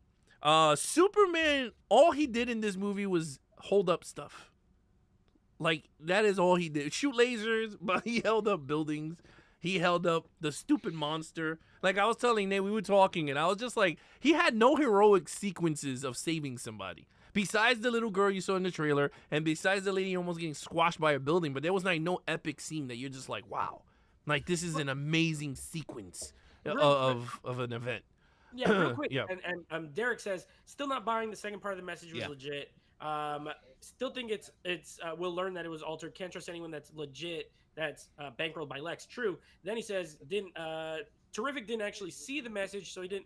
But in the movie, Mr. Terrific does say that he scanned the data thing or whatever and confirmed that it was not altered. It was he said, if the movie's telling me that, I have as a viewer, like, I can say I'm just gonna not believe it. And it could be. because me and Alex talked offline and was like, you know what, something could happen in a sequel where it's revealed or whatever. But like as a movie watcher, I take the information that I'm given. The villains say this, and then he tells other people this, and okay, maybe that's shady. But as soon as another hero who's like a technology wizard, because I've never even heard of Mr. Terrific, but apparently he's like a technology. Oh no, he's a brilliant. Like he's super and smart. he tells Superman, "No, man, like I scanned the whatever. I don't even remember the line." And he's like, and it's legit. Like it did not say it was altered. Then I now have to say, okay, well then that's the route they went, and I believe it because the end of the movie, that scene where he's in the Fortress of Solitude, and then they're like, you want to see the footage or whatever? I feel like it all was for that, and I'm like, you could have got to that in another way. I just didn't like it. I thought it was silly. Yeah, it was. There was a lot of messages. Like I totally understood what James Gunn was doing with the script, but then certain things I was just like, where you going with it? Like I love the parents thing. He never visited his parents because you hear Jonathan Kent going, dude, whenever you're gonna come and see me or whatever. And then I love that scene when he's fixing the radio. And he's like, hey, Paul. He's just like, whatever you plan on. And Martha's yelling into the phone. Oh, yeah. She's like mad close. Like, hey. Pops is here. Like, again, it felt like real parents. And then, like, as a kid, you push them away. And, he has two different. Like, I totally get all that. But in terms of a grand scheme of a Superman movie, like, all this stuff is happening in Metropolis. No president of the United States. Damn, there's no The Flash. Where's Flash, Batman, Wonder? Like, where are all these people? They're not in Metropolis. No, we got the Justice Gang. Huh? Yeah, but still, I mean, they will still watch it on TV. This thing is being broadcasted all over the world. Gunn, and he wants the quirky, the quirky weird characters. No, I know. I'm just saying, like, I mean, you can't tell me Batman can't see this in the Batcave, or you can't see it unless it interferes with Gotham. He doesn't care. Yeah, that's the problem with these movies, because then when you say something like that, it's hard to nowadays make a contained movie because all everyone thinks about is where's all the other heroes. And I'm not saying you, and I'm saying like that is what you just said is something that like I've heard a lot of times. Like, there's a world-threatening thing. There should be 7 heroes to go save the day. But the movie's called Superman. He should be the only one to go like fight the thing. So I don't like that every movie now. You got to be thinking, who else is there? Where are they? What are they doing? I kind of miss the days of like, this is Superman. He's going to do stuff, and that's it. It's kind of like we have Marvel to thank for that, honestly. We have the MCU to thank for that. It's like everyone needs to have a shared universe. And see, here's where DC excels comic-wise as compared to Marvel. Marvel is all about the teams. Their top sellers are always the Avengers, X-Men, and Fantastic Four. All the all the individual characters, their biggest one is Spider-Man. Captain America's not a big seller. Iron Man by himself is not a big seller. Whereas DC, all the individual players are bigger than the team is itself. Well, but now you could say Iron Man is bankable, though. Yeah. Oh, yeah. I mean, you put Robert Downey Jr. in Iron Man 4, it's going to sell out. People are going to go flock. But my thing is, this is where I agree with Nate. The problem is that they flopped on Batman v Superman because everybody was like, well, why didn't they make them all separate movies and then they could put them together? Well, you just gave me the first Superman movie in the entire DC lot of this brand new DC studio, and you're introducing me to the Justice Gang. You understand what I'm saying, Ben? Like, and it's characters that I don't care about. Hawk Girl, Guy Gardner. I wanted to see Hal Jordan or Jon Stewart. If you're going to give me Green Lanterns, I want to see the big guys, the big dudes. But you're giving me those in TV shows, okay? Yeah. Which is stupid. This is a dumb idea, but they're going to do it. And I'm going to watch it like a dummy because I like those characters. But in terms of the movie, they're giving you B characters, and I'm okay with it. But I agree with Nate. This is a Superman movie. Yeah. This is Superman versus Lex Luthor, and they did it in 1978, and it worked. Okay? Now, it was boring, but this is a newer modern writing, so you could have did something more fleshed out and more newer, but you could have did Superman versus Lex. But they decided to give you this whole game to introduce the world that there is meta-humans around. But you know what? The audience don't care about those characters. The audience is gonna want to know, where is Wonder Woman? Where is Aquaman? Where is Batman? There was no reference of Batman in this movie. There was no cameo. There was no Easter eggs. There was nothing. There was a Gotham City sign as their evacuate Metropolis. Yeah, but that's not Batman or Bruce Wayne. That's just Gotham City. That's what I'm saying. Oh, yeah, I get it. But I'm just saying, like, there was no Wayne Enterprises car driving by or truck. Or, you know what I'm saying? Like, there was nothing. Or Oliver Queen Enterprises. There was nothing of that. Like, that's the problem, and I totally get what Nate is saying. If this is a Superman movie, just give me a Superman movie. Don't introduce people, because when you do team-ups, Big Papa Al is sitting there going, where's the bat plane going to come up? And Lex Luthor, because I literally thought when Lex Luthor's screaming out all these codes, that Batman's ship was going to come open and he's going to swing through the glass and do some dope cameo. Like, I was going to be like, holy shit. Or Robin, or, you know, because we don't know now. Because James Gunn opened up this entire can of worms. I thought my man Dick Grayson was going to pop in. Like, I want to go to the chat really quick. I don't know. Derek agreed. He said, let me scroll up. He said, that's my biggest gripe. It's the first movie titled Superman, and it's a shared film. Yeah. And Mr. Terrific sort of steals the show, which I think we both, maybe all me three. And you said that. Yeah, he was the best. He turns out as like the most fun, interesting character. Yeah. Because of that, I think James Gunn likes using these, and we talked about this too, like he likes using these weirdo characters, like in the Suicide Squad with the polka dot man and this guy, and he likes, and he's good at it. I'm not even saying he's bad at it, because to Alex's point, Hal Jordan, Jon Stewart, they're probably way cooler than Guy Gardner, but like he made me be entertained. Oh no, he's great. Yeah, he's great. It's a skill that he has, but I don't think it was needed for this movie. He did not have to do that, and I could have just had like, you can't tell me, and I'll ask you a question, Ben, because Alex and Ben, let's say this movie is mostly the same, okay? Let's say it drops us right in, same opening, you don't even got to change it, and you have all the same storyline, but take out the engineer girl character and take out the Justice Gang, and let's have Lex and the Ultraman character still there. The whole movie you could still make, because they could fight each other, because they both are super powered. You didn't have to have like a kaiju monster and other like Parasite or something. Whatever. I agree, but you would at least have to have one other character to knock off Lex from the Ultraman fight, because he wasn't going to win with all those cameras. But the dog, Crypto. No. That's what I'm saying. Like, if you take everything else out, you would at least need to have one character in there to take that out.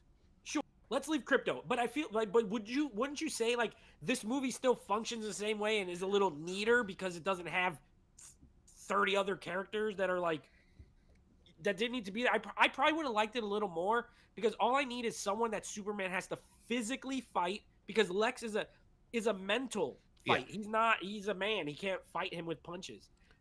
You're right. I think I would like the movie, because you know why? The scene that Lex Luthor blows up his spot, where he sends out the messages or whatever, you could have used that instead of the Justice Gang cuddling him and saying, "Is this true?" You could have had him flying to his his parents, Jonathan and Martha, and would have had more of a bond with the parents. Like, he's all mopey in the barn, and then his father comes in and he starts talking to him like, "Hey, sport, come talk to me." And then, you know, kids do whatever. But like, I kind of agree with you. I think just as good or better. Yeah, it could have been more grounded Superman, where you got the hope. Because remember, Superman's more hope and everything. You could have got that without the stupid Justice Gang thing. Even without the war, that stupid war that they were gonna have. You didn't need that. But you don't. I don't know. Leaving that in, the Ultraman character still functions in all the parts, because he's he's that robot thing. He's like, nothing else really has to even change if you just go with him.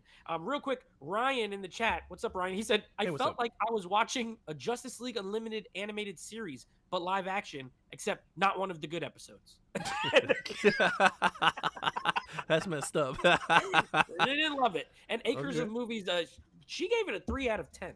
She was thoroughly bored when he was in the Pocket Universe. What was the money spent on? James Gunn's wallet? Holt $2 million salary is the highest number. Gunn likely was paid $20 million for this movie. Odd. So. Well, I mean, the Special budget, effects. yeah, Looked special good. effects was, I mean, they were in locations. It's mostly practical and all this Yeah. stuff. Shout out to So Cleveland. Mainly all well, from and Cleveland. Arctic. Yes. No, Greenland was the scene that Cleveland, he landed. and somewhere else. Yeah. Yeah, it was a Greenland, Cleveland for the Hall of Justice scenes and all that. And a lot of the Metropolis stuff was Philadelphia. Yeah. Was it Philadelphia? I think it was Philadelphia. Yeah. They filmed. So Probably. yeah, because I think David Cornsweet said that his Philadelphia building is in the shot where Lex is. But anyway, yeah, I totally agree. I think the movie, look, it was a fun movie. I will say that. I had fun with the movie. I had a great time with the movie. I want to see what they do next for Superman 2. I just hope they dial down the characters and keep it more Superman based. Because then if you give me Batman in this James Gunn universe, I don't want to see 20,000 like the Bat family introduced because I'm gonna be annoyed. Unfortunately, you are. Yeah. No, but what I'm saying is like I don't want to see. Yeah. But I don't want to see Batman, and then I want to see. Then you show Damian, because then people are gonna be like, when did Batman have a son? And then it's gonna be a whole discussion and craziness. But one thing is the cameo at the end. We could talk about it. It doesn't matter. It is what it is. Supergirl shows up at the end of the movie. People were not happy with it, which I don't understand because my theater clapped, and I remember telling Nate, my theater was clapping. They were like, and I clapped too. I was like, yo, this is dope. And she was drunk. Now, if you look online, a lot of people are flipping out because they're saying you're introducing Supergirl into this universe drunk. Typical James Gunn. But I laughed, and a lot of people in the comments, of course, comic book readers told the people that it's actually accurate. So I will say this to a lot of people. One thing that James Gunn does very well is his knowledge of comic book characters.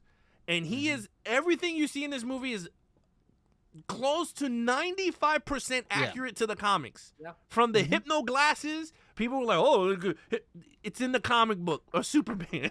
It's mentioned in the 1960s, like somewhere in the 60s, that he had hypno glasses that changed his appearance to everyone. And it makes sense. Yeah. Like, you needed to add that so people could understand what's going on. I think James Gunn is a great director, right? I'm not a big fan of his writing, but I give him a lot of credit because he is a very comic guy. He knows his comic. And I will say this, because before I wasn't, I will say this. He is the right person to lead DC Studios. Before I wasn't. You could ask Nate, you could ask Ben. I was up against it. I was like, oh, hell no. But I will say a week ago. Yeah, but I will say this now. I think he is the right person. Knowing the knowledge of DC and Marvel, he is the right person. And he asks questions to the writers of these characters. So and he didn't cast anything. He didn't cast anything with Superman with anyone in mind when he was writing it either. He didn't cast it until after the script was done, which is a great idea to do with every movie. It's like, oh, here, the script's done. Now he wanted Chris Pratt. If Chris Pratt was younger, that was going to be his Superman. Like he said, if Chris Pratt was super young, that would have been Superman. And I was like, whoa, that's an interesting story. Besides the dumb, stupid thing with the parents, which is not in the comics, that was a choice. However, you're right. Yeah, but he does know. It's not like he's just going willy-nilly in general. And I agree, because you know what? At this point, he's now directed 5 like comic book films. I haven't hated any of them. Like, I probably liked this one the least, and I still, like I said, gave it like a 7 out of 10. Like, I still think it's good. I just had issues with it, but I think DC's in fine hands. Yes. My only thing is, like, I don't know. I think it's weird that they are doing some of the characters that they're doing, like, in the order that they're doing them. That is where I'm kind of like, whatever. But you know what? As long as the actual movies are good when they come out, that's all that matters. Make a good film. Tony said I forgot to read a comment. I don't know which one, Tony. So if you want to copy and paste it and put it down at the bottom, I'll read it. Oh, but this is a good one. Acres of Movie said if he is the right person to run DC. What are the next 6 or 7 movies would you like to see them make, and build towards what? Choices he has made so far is going on a predictable pathway, and there are only a couple different opinions you can do going forward. That's why I would like to know what direction you'll go up. So You'd I like will to see say it set this: if I hope he gives us newer characters. Like, I don't mind whoever the hell they are. Like, Blue Beetle was a cool one. Yeah. Like, if he introduced Blue Beetle again, but this time redo it, because that was DCU version of the Blue Beetle. So if you redo it, which I think they will, he was a pretty cool character. I know Booster Gold. They said they were gonna work on a Booster Gold, which he's kind of a cool character. Of course, the Batmans. You got to do a Bat family. You got to have Robin. You got to have Dark. You got to have Nightwing. Especially if you're bringing in Damian Wayne as your Robin. Right. You at least need to have 2 Robins in there, and one of them is Dick Grayson, the other one is Jason Todd. Right, but the thing is, you have to have Nightwing. People have been dying to have a Nightwing. You gotta have Oliver Queen, bro. You gotta have Green Arrow on in the big screen. Like, you got to. I mean, he is a character that I would love to see, because he is Iron Man, just with arrows. Like, and he has a great. You know what's crazy? People are like, he's better than Hawkeye. Well, now besides that, like, if you really think about it, and you could agree with me on this. Yeah. If you want to do a first movie of Oliver Queen, his tragedy, like his boat tragedy, and then he lands on an island and he learns all his shit, dude, that could be the first half of the movie. And then he comes back to Starling City. I forgot. I think it's Starling City. He comes back Star to City. Starling City. So he comes there, and then all of a sudden he becomes Green Eye. Like, that's a great character that I would love to see on screen is Oliver Queen, played by. I will say, I mean, there's a lot of good actors out there that could play Oliver Queen, especially with an arrow. But anyway, he's a character that I would love to see. Barry Allen, if you really do an actual Flash movie, I will say, for the love of God, give us a good one. I honestly think this is one of the easiest. This is one of the easiest. Yeah. You start with Superman. You go to Batman. You go to Wonder Woman. You go to Flash. You go to. These are your Those are your money in the bank. Yeah. Yes. Yeah. And then once you have established your main guys, you start going to the secondary sort of. Now let's get these guys involved, right? The only reason Marvel had to start with Iron Man and Hulk and Captain America is because they did not have the rights to Spider-Man. They did not have the rights to their A-listers, They would have started with Spider-Man because he's the guy. And then they would have made an X-Men movie because they are super popular.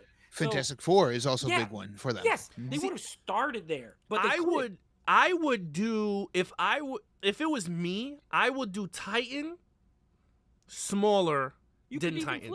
So you could do Superman, Green Arrow, because he's not a big character. So you could do Green Arrow, Batman, because it kind of a similar taste. Characters.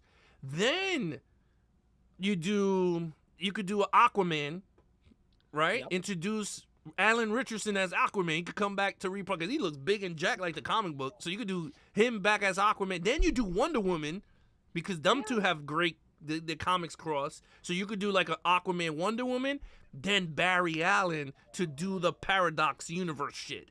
Like, he's running around like he tore up the fabric. Guess what? Once those are all good, you could start doing your weirdo Justice crap, Leagues, like Martian Manhunter and freaking Supergirl. Well, you have Hal Jordan. You could do have Superman, and then you're bringing Hal and John now. Yeah, and together you could do that. Yeah, you're bringing them in, and then like their lineup, he revealed it. It's like we're already getting a new Wonder Woman movie. We're getting a new Batman movie before even a Justice League film that's introduced, which I believe the Lanterns is going to set up more so that aspect of the story. See, but I hate that because it's a TV show. I don't like when they do the TV mix with movies. Like, I don't have time to watch all these shows. It's probably going to be a good show, and I might watch it. But, like, I don't like to have to watch it's not going to be like Marvel where there's going to be 8 shows a year. Thank God. Well, this is what you got. Let me just read Tony because he got mad at me before, and I don't want him to be mad at me. He reposted his comment. Superman was really good. It was more hopeful and optimistic, like the Reeves films. which is fine. It needed to be a bit longer, and the Sant Kent. family. Oh, Kent. It's Oh, Mr. my bad. Kent. And the Kent family, I wasn't big on. Okay, so that's Tony's review. Okay, Alex, what do we got? So I'll just run by these quick. So the first was the Superman Christopher Reeves documentary, which happened. The Penguin, which happened. Creatures Commandos, which happened, was an animation. Harley Quinn, which I think it's a cartoon. Yes. Because this is DC Elseworld. Now Superman just dropped. So the next project is Peacemaker Soldier. Yeah. Okay. That's a Then it says an He's in untitled two. project in May. Green Lantern comes in June of 2026. The Green Lantern Corp. Mm-hmm. Okay. Then Supergirl, Woman of Tomorrow, which they retitled it. They just not giving Supergirl. the new of Super. It's Supergirl, new The movie. first two movies are super people. It's gonna be Supergirl, and then Clayface, the rated R horror movie, comes out the same year. Okay. Then Batman #2 comes The out Batman. the Batman. same year. The Batman, yeah. Yeah, so the Batman #2 supposedly is October 20. October That's 2. Elseworld too, isn't it? Yeah, that's Elseworld. Elseworld.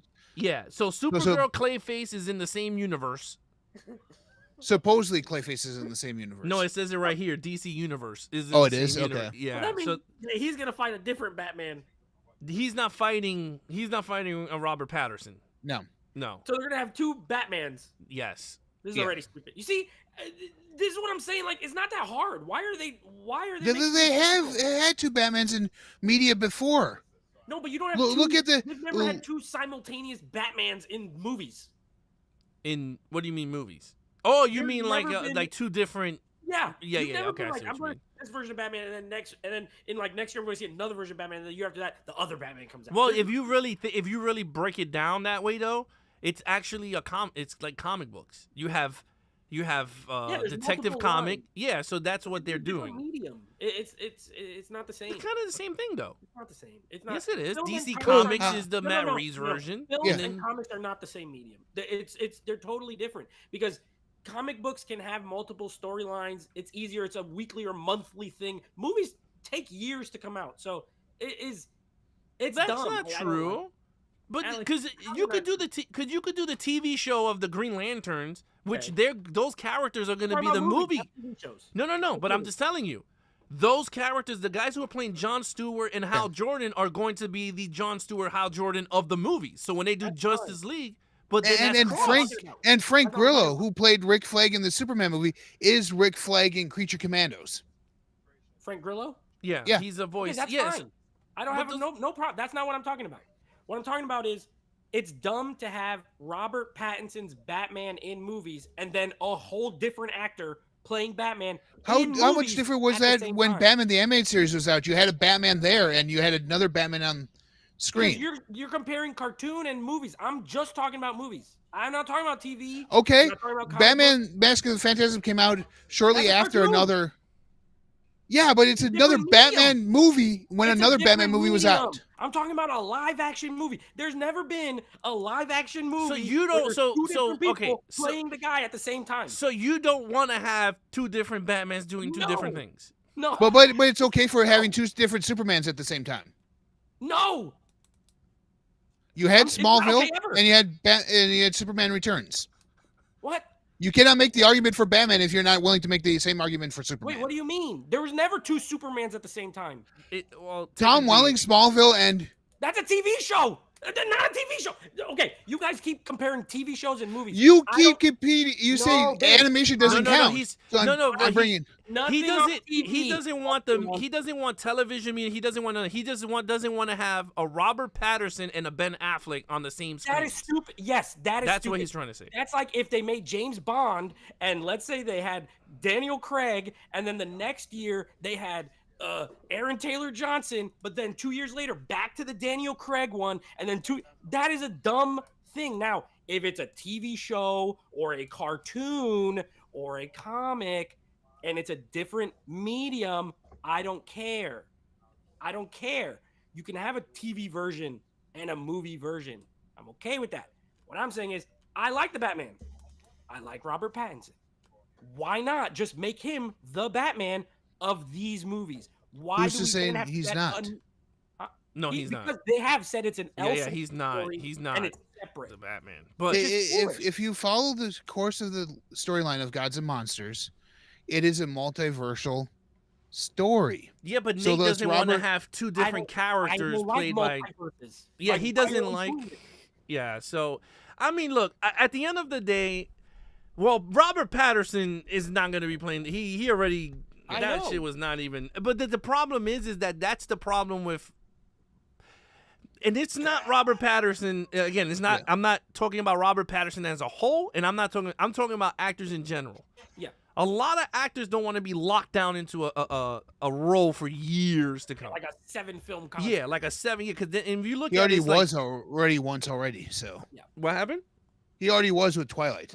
Yeah, like he did Twilight, and I think that killed his taste buds. But the thing is, it's like, besides that, I don't mind having two different Batmans on screen if, and this is a big if the story, if it comes out, like whether it's a straight to DVD, if you want to do a straight to DVD movie with the other like I don't care. As long as the content is good, I think people would be happy with it. Now, my problem is that this Robert Patterson movie is taking way too long to even be developed. I mean, they just introduced the script now to the people, which I'm like, this is way too long.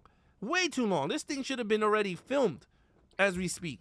Then James Gunn doesn't want to even announce a new Batman until the Batman movie is out. So that's another big dilemma. Like, he's not going to introduce a Batman until this damn Batman movie is filmed. You could And already let me tell you something. And this is not me, and this is not you, and this is not Ben, No, and no, this is no, I not get anyone that's watching, because we're all pretty smart guys. Well, most of the time, we're pretty smart guys. But you know, I'm thinking like think of the average Joe, right? Like, Yeah. think of like my dad. Okay, my dad doesn't really go to the movies much, but I promise you, if I took my dad to see Batman with Robert Pattinson, and then and he's like, wow, that was really good. I can't wait for the next Batman movie to come out. And then 2 years later, it's the Brave and the Bold or whatever, and it's like totally different guys, totally different. And be like, where's Robert Pattinson? And then I gotta explain to my nice dad, well, Dad, you know what? That's a different Batman, and you know what he's gonna say? And- this is stupid. And they gotta consider And like, look the at- average Joe. They don't have to have two Batmans simultaneously in movies. But here's the thing. You're taking it from a comic book medium where they have 3 different Batman stories going on at the same time by 3 different writers who are writing 3 different Batmans. No, So it's yeah, like, but, okay, that way. Us but- three will get that, but that doesn't No, mean I- my dad is gonna get that. But the thing is I totally understand the medium does not Yeah. work. I mean, it works for books. Exactly. For books. It was not going to work for live action. I totally get it. Yeah. Yeah. I don't know. I just feel If- like when it comes to Just all that, drop Pattinson's Batman. If Robert Pattinson is Bruce Wayne, Yep. and they decide Batman Brave and Bold to keep, because that storyline that they're going with is Dick Grayson as Batman, not Bruce. Because the storyline that's based off of in the Batman Robin comic books is Dick Grayson as Batman with Damian Wayne. If they went that route, or even went and said, let's scrap this and let's Damian be a kid and do a Batman Beyond movie where Bruce is older and have a different years of being Batman, would you be okay with that, Nate? Because it's 2 completely different. Okay, the Dick Grayson as Batman thing works because it's not 2 Bruce Waynes. You know what I mean? No, You that's have what I was 2 asking, different like- actors playing the same guy. Yeah. Or Batman Beyond, where it's like a totally different timeline. Yeah. Things like that. I can get. That's what I was think is dumb asking. is them just being like, well, we have Robert Pattinson as Bruce Wayne, and we have, I don't know, this is make believe, Ben Affleck as Bruce Wayne at the same time, both by the same studio, but they nothing to do with each other. I think is a really dumb way to go about making and setting up a movie. If you want to do a universe, that's a dumb But way we to do already had that with the with the Batman, and then Ben Affleck's Batman and George Clooney showing up in the Flash. Yeah, and that was one of the stupidest things. It proved my point. That was very foolish and dumb. And so, like, why keep doing that? You know what I mean? Like, how about just get your ducks in a row, cast somebody, stick with them. I loved the Batman. Why can't that just be the way they go? If it's because Pattinson doesn't want to sign on for multiple movies, that's one thing. I don't think it's that. I think it's James Gunn saying that's not something I created or oversaw, so we're gonna make it separate. And I think it's dumb. But that's just me. You know what? Tony seems to maybe agree with me. Maybe you guys don't, and that's okay. No. Look, I understand. I understand because I mean, I see it from James Gunn's point of view. You can't add that Robert Pattinson into this universe because we really don't know what type of Batman we're getting in this universe. And that's the thing. Like, you can't throw this one version into this one. That's a totally different version of Batman that could fit into this universe. Now, this is where I'm okay with people feeling they're coming back as cameos. Like, right, you have Michael Keaton being I don't know, a mailman in a Batman movie. I'll be like, wow, that's pretty cool. You know what? That's the original Batman. You know, that's pretty cool. Yeah. I am getting sick and tired of this multiverse Bruce Wayne. As the 89 version, as the, as George Clooney version, and then, man, not even Val Kilmer had a cameo because he had the cancer in his throat. Like, you couldn't do that. My only thing is I'm tired of cameos. Whether it's just getting too played out with this multiverse thing. Like, and you know what? Michael Keaton, sure, it was cute because he was the original one. Ben Affleck never had a sequel to a Batman movie. To go crazy for. But look, I totally have a Batman movie. Huh? He didn't even have a true Batman movie. No, he never had a true Batman movie. And I think if he did, we could have been talking different. But I'm just saying right now, he never had an opportunity to have his own film. Yeah. And I think his film that he wrote, I think Matt Reeves is the one that spilled the beans and said that his movie had Batgirl and Robin in it fighting with him. So, again, at the end of the day, I agree with Nate in the sense of having multiple Batmans on screen will not work for the general public unless you're a big comic book person. But then even still, people will nitpick with the three Batmans. Because they'll be like, well, this guy in this movie did this, while this guy in this Batman movie. And then you see whichever one you like. And then you're going to have three different Alfreds. Yeah. Everything you're saying is making me feel very more... And then three different Batmobiles. But then again... Three different Batmobiles. Then we have three different things. Three different Batcaves. I mean, there is so much into redesigning the universe into this thing. I totally agree. Look, when it comes to the Superman movie, at the end of the day, it was an entertaining film. I enjoyed it for what it was. I had fun with it.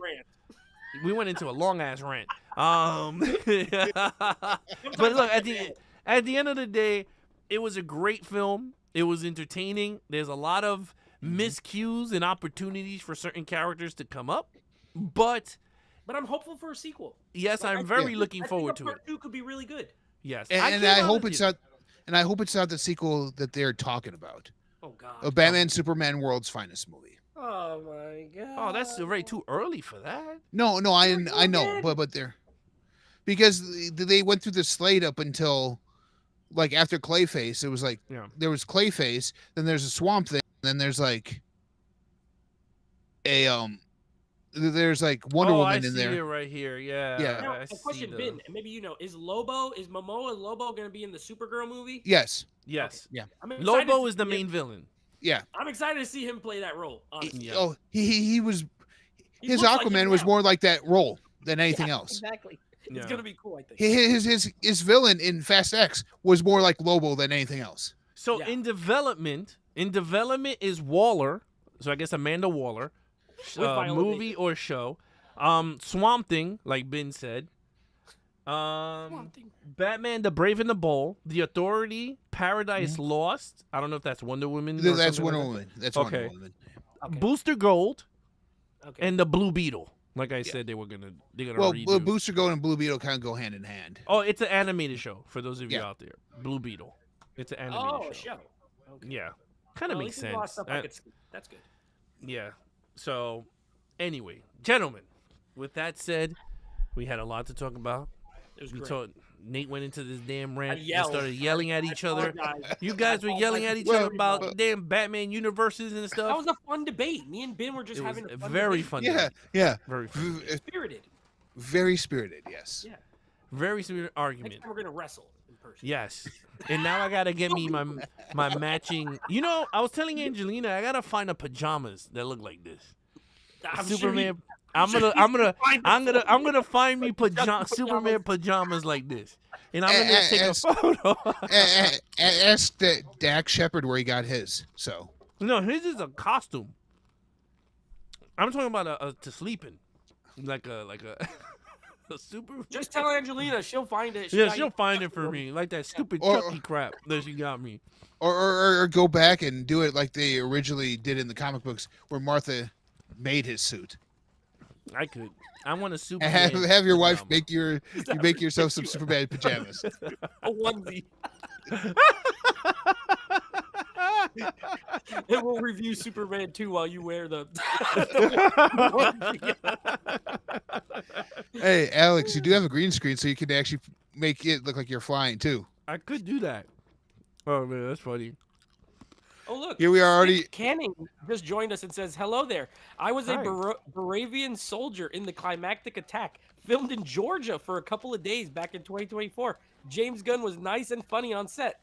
Well, thank you for joining us. Nice. That's some cool insider info. Well, you know what? You did a great job in that sequence. Yes. Yeah.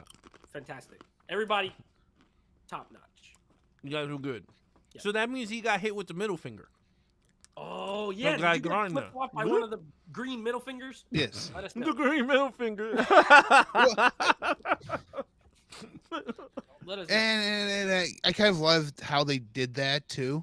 Whereas like it's not just his ring going like this. It's like he can make the constructs without having to actually project them with the ring. Yeah, Well, that's how just holding it strong up he that is. way. Yeah. Well, no, that's the way the Green Lantern should be shown on screen too. Not like Reynolds where he was like this. Yeah. That's the Yeah, cartoon version. Only doing one at a time. Yeah. I'm not gonna lie. I started looking online to get me a Green Lantern ring. I want a Green Lantern ring. Oh no, yeah. Because I have the Flash, one that opens from the movie. It clocks open. Now I want an actual movie Guy Gardner ring. Now, if your wife can make you a Superman suit that could fit inside that Flash ring, so when you flip it open, it pops out. And it zips up. Angelina, you're gonna be making you a lot of stuff. It's all the same Gardner thing. jacket. It's all the same thing. Well, that I'm not gonna lie too. That Green Lantern jacket is kind of hot. Next Comic-Con, I'm searching for it. A Green Lantern jacket. Like that leather jacket. Yeah, that white leather jacket. I mean, white gets dirty though. I might have to be like, do you come in Careful, black? Only wear it once. No. Oh, he's like an hour away from the studio. Nice. That's cool. All right. Well, Right. Well, let's wrap it up. Well, there you guys have it. The next time we're on is going to be July 27th. We're going to be back live, and we're going to be doing the Die Hard franchise ranking. We're going to be talking all Die Hard, Bruce Willis's big franchise, Die Hard 1, all the way up to Good Day to Die Hard. What a stupid title. But that's the movie we're going to end it up with, Good Day to Die Hard. Die Hard. That's the final movie is A Good Day to Die Hard. Like, who thought of that shit? Like, they stood there and went, you know what? We need a title. What is a good title? It's A Good Day to Die Hard. That's perfect. Let's mark that up. People are going to eat that up.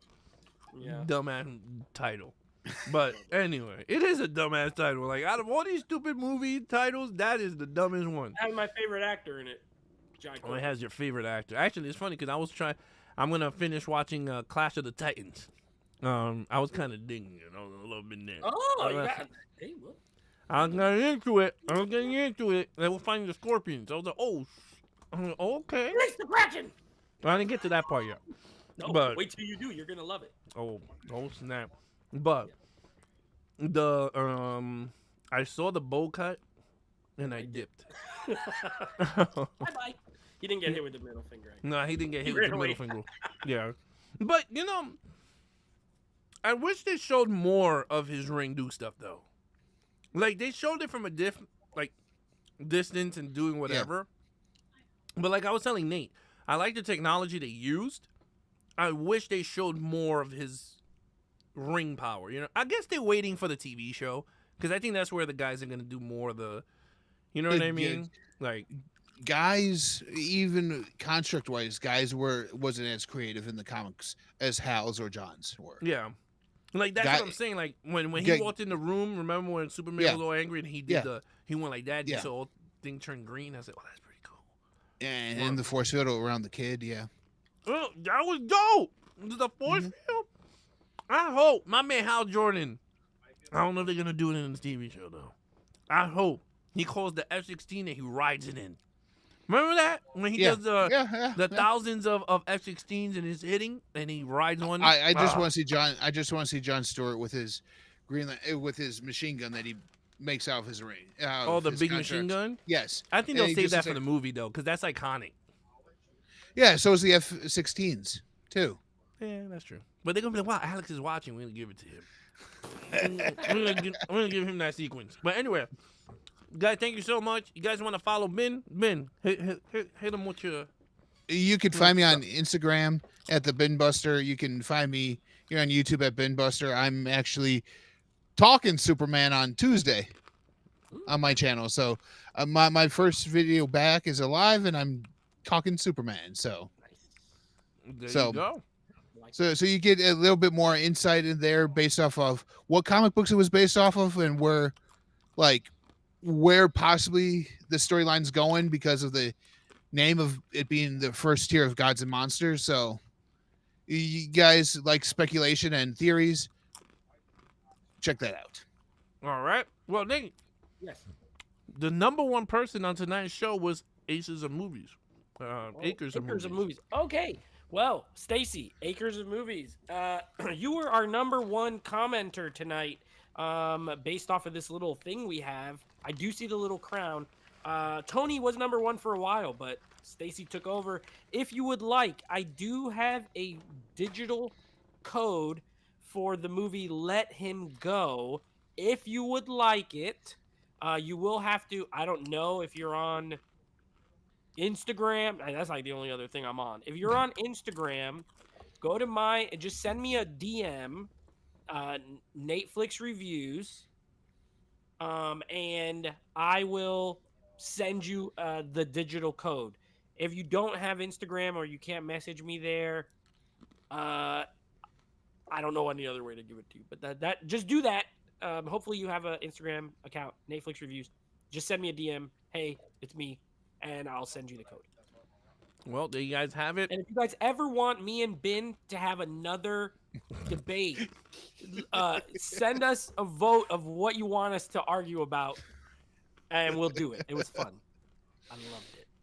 And Alex could just sit back and be the moderator. Alex just be the referee, munching Yeah. on pretzels or whatever. Munching on whatever pretzels? Only Kosher pretzels. only if Alex wears a ref shirt. Alex has to wear a ref shirt for it. That's I'll Alex's his rap name, Pretzel Slim. That's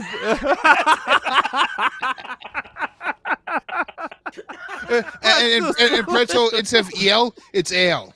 yeah, Pretzel Slim. Pretzel Slim.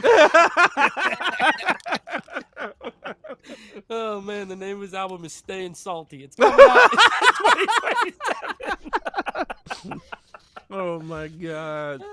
Anyway, Oh, yeah, that was W. it. Fun show. All right, guys. Thank you so much. We'll be back July 27th again. Die Hard franchise ranking. Thank you so much. I'm Alex Figueroa. That's Nate, and that has been. Till next time, be awesome to each other and geek out.